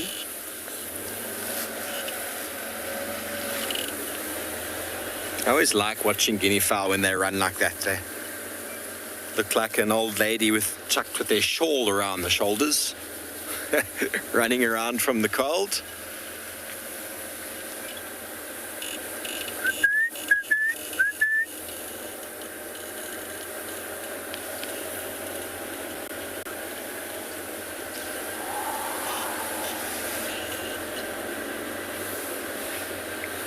Benny, I'm not sure if the guinea fowl is domesticatable. I've never heard of anybody domesticating one. My father used to grow up with them on the farm, and they were wild, but they weren't domesticated. They didn't come inside into coops or anything like that.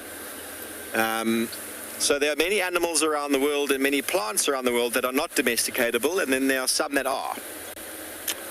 What exactly the criteria behind all that is hard to say.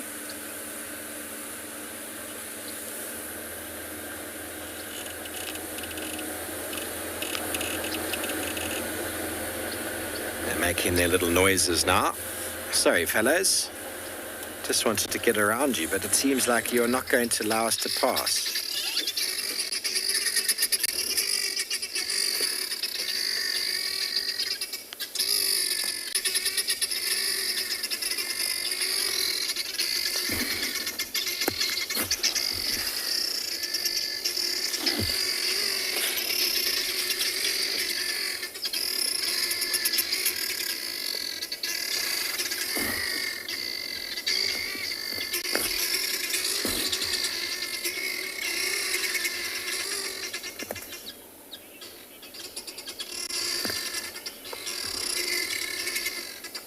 Lana flamingos have the potential to pass through.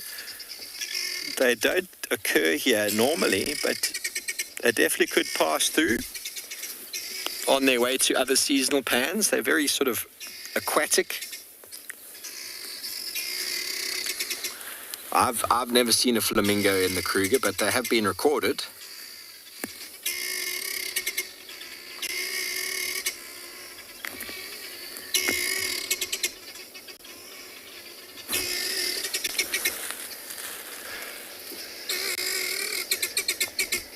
Why are you making so much noise? See, so the contact call. These two individuals that have got a bit lost to the right of us are trying to find their way back to the flock.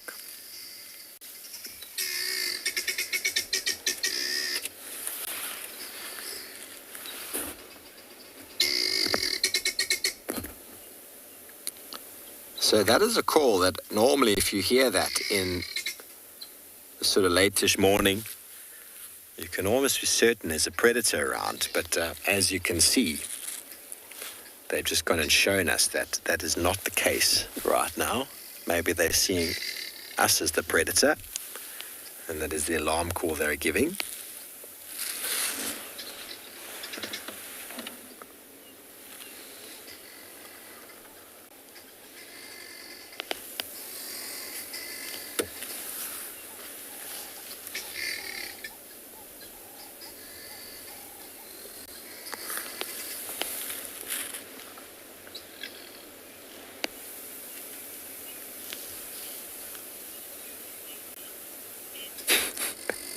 I'm afraid I've never tried to measure, Ben, but they're pretty quick. They're pretty quick on the ground. I don't know what speed though. I'd be lying if I told you. And they're pretty agile on the floor, and as soon as they feel like they're losing the race, they will fly. There we go. They're now starting to process the dung, the scratching. The scratching that's going on now.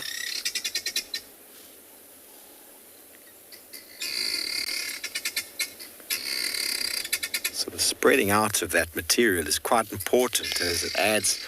Obviously, we're right on the road now, so we're not really seeing that benefit, but pushing that dung around in the open area spreads the organic material on the surface, which allows increased sort of microbial breakdown and also increases the cover of the soil surface itself, which allows for lots more sort of organisms to live and to decompose underneath.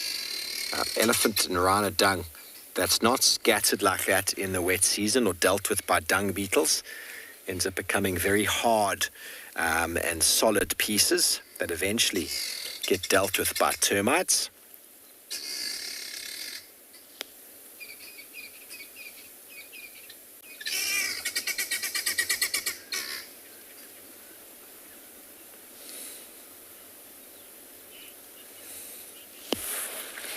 Mitch, it's very hard to tell the difference between a male and female guinea fowl.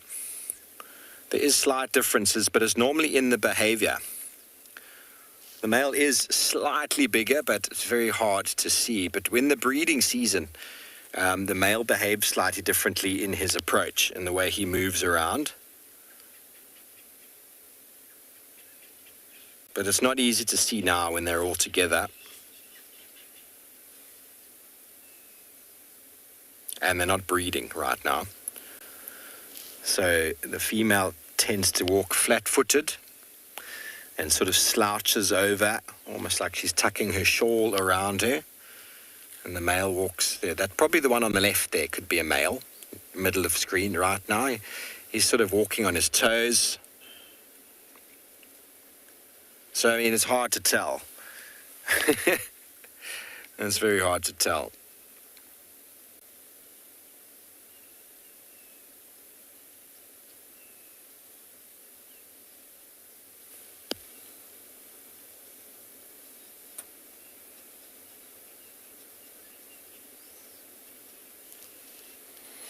Okay, well, it's definitely going to be a birding kind of day in a couple of days, and Tristan has found another for you.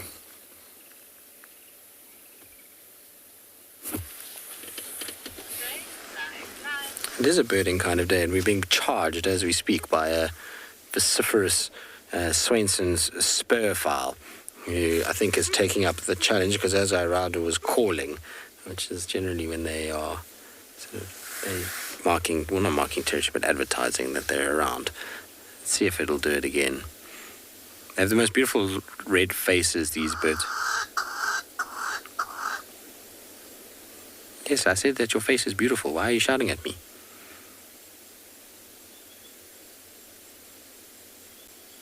You can see those spurs quite clearly on the back of their legs now, which is really cool.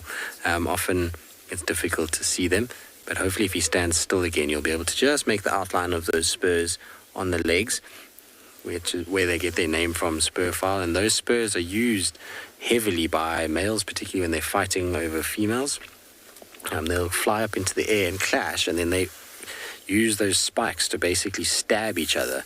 It's pretty violent, actually, when you watch Franklin's fight. And they're also pretty quick on their feet, aren't they? All right, buddy, off you go. Sorry, I didn't mean to scare you. This is your patch of road, we understand, don't worry. Doesn't seem like he's very fazed, or she, whichever it is. Not a very pretty call, is it? It's a call, though, that is synonymous with the bush if you're from this part of the world. If you're in the low veld of South Africa and you hear this call very regularly, it will often remind you of being out in the wilderness areas. We're also busy tracking a male leopard at the moment. Unfortunately, we didn't have any more luck with Kuchava and the cub, but, you know, it is what it is. Can't off-road, can't check in, and we couldn't see anything in the trees. Maybe the carcass on the ground, maybe they don't have a carcass at all, maybe they just went a different direction. There's a lot of variables there, so we just decided, you know what, we're going to let them be. We'll try again this afternoon in that area, see if there is a kill, if it's been hoisted. But we've got male leopard tracks that have come all the way from Gari Main all the way north on Chile line. I'm sure it must be Mulawati. Tingana wouldn't have gone this way, and Tingana was seen yesterday at Buffelshoek signboards by Marcel. So I don't think it's him.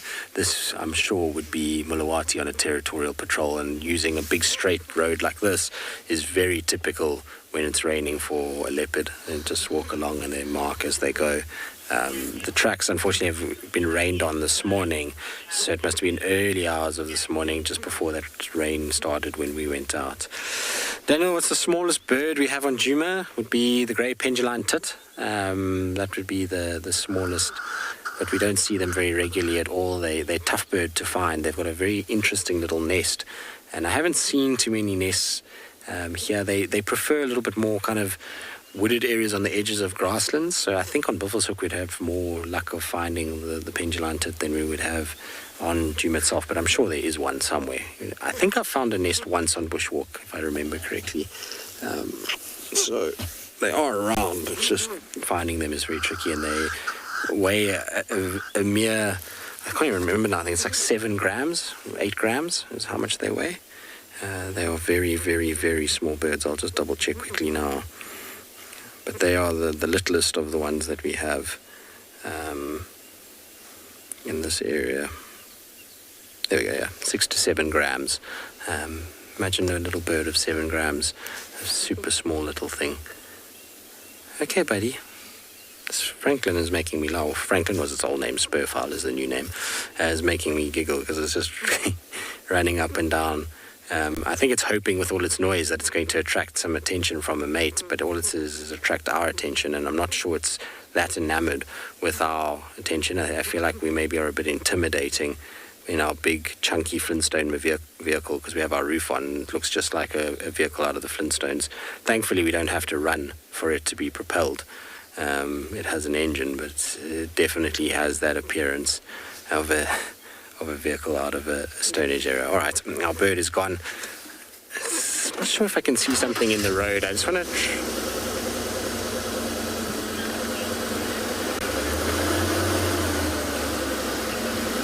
Dr. Rocky Balboa.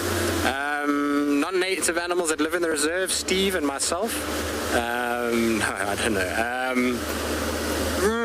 Probably a few different insect species, but nothing that really comes to mind. There was an issue at one point with a beetle that was placed in one of the water sources to try and rid it of hyacinth, but I think that's been taken care of now. So no real... Ngala, actually. There we go, there's a very good one. And Ngala is an invasive animal. It shouldn't be here. Nyalas are supposed to be in Zululand, so at Phinda. They're not supposed to occur where we are now. They were brought here and are actually invasive to this area. What else?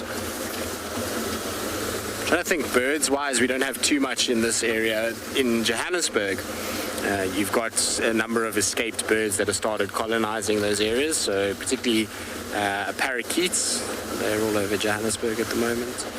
But here, pretty much what it should be. Ngala would be, I reckon, one of the big ones that's fairly invasive and is causing a bit of havoc with the bushbuck. As much as they're beautiful animals and nice to have them, typically shouldn't really be in this part of the world. What's fascinating, I will say this, is unfortunately I can't show you because this roof is a nightmare and I hate it with every inch of my body because it makes for birding and looking in trees very difficult. But there is hundreds of European rollers that are just flying from west to east. Literally, it's just a constant stream of European rollers coming over the whole way up Chile line. I've just been watching them in 3s and 4s, kind of crossing our path, going along towards the east. So I don't know why they're heading east, but they are at the moment. Interesting to see after having very few European rollers, all of a sudden we've got lots. Right, so our male leopard cut off somewhere. I think he cut off at Hippo Pools Road, but again, a car has driven here this morning, so it drove over the top of the track, and we can't use Hippo Pools Road anyway this morning, so even if he did go there, there's not really much I can do. I was just driving the cheetah cut line in the hope that he was still on it, but it was going to be a very long shot, given that the track wasn't from right now. If it had been on top of the rain, it would have been really good, but it was before, and so cat could be anywhere in this near vicinity.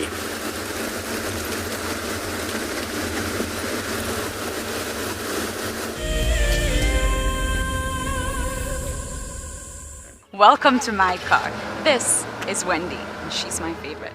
She would love to have your name engraved on her so you can be with her every single time she goes on a safari here in Djuma. If you become a WildEarth explorer, you will have the opportunity to buy an engraved tag which we will attach to her. We will make sure to send you a digital picture to show you exactly where you are sitting on her. You will have front row seat in every single sighting. What makes andBeyond Phinda Private Game Reserve so special is our massive array of habitats. And with that comes, of course, a beautiful diversity of landscapes, but also an incredible biodiversity in terms of plants, bird life and animal life, as well as, of course, our conservation success stories with cheetah, with rhinos, now with pangolins too. Catch up with the guides daily here on WildEarth. Have you been watching WildEarth and dreamt of being right there on safari with one of the guides? Well, now you can. WildEarth is offering you a chance to buy a ticket to dream. You or a friend can hop on board a live WildEarth show and join our guide on safari. The ticket is redeemable at any of our locations, anytime in the future. Only a limited number of tickets are available, so don't wait. Get your ticket now and start dreaming. Terms and conditions apply. My name is Ross and I'm a field guide at andBeyond Phinda Private Game Reserve. I love getting questions from guests on WildEarth because I love sharing and learning information about nature with new people, and it also makes me feel like you're all joining me in real life. If you want to ask a question on WildEarth, then you need to register on our website. Once registered, go to our live safari page and submit your question below our live feed. In a world full of upheaval, we all need a quiet and safe space to breathe. A place where anxiety and stress don't exist. A place where life carries on as normal. Escape to nature with WildEarth.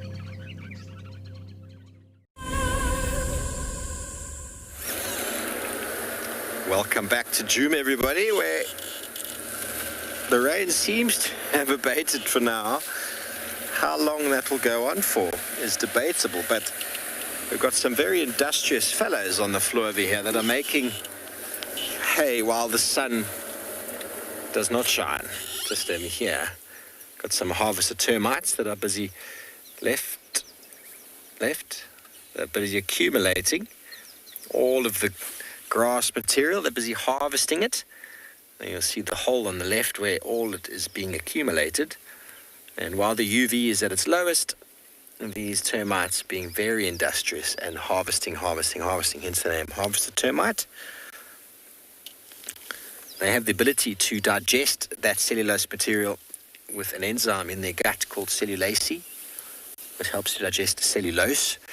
So they don't need to build big fungus-growing chambers. They don't have a symbiotic relationship with a fungus-growing or with fungus at all. And what I find very interesting is that the fungus-growing termite has also got the enzyme cellulase in their digestive system, but they don't use it. They use the fungus instead. So that is a relationship that's gone on for a very, very long time.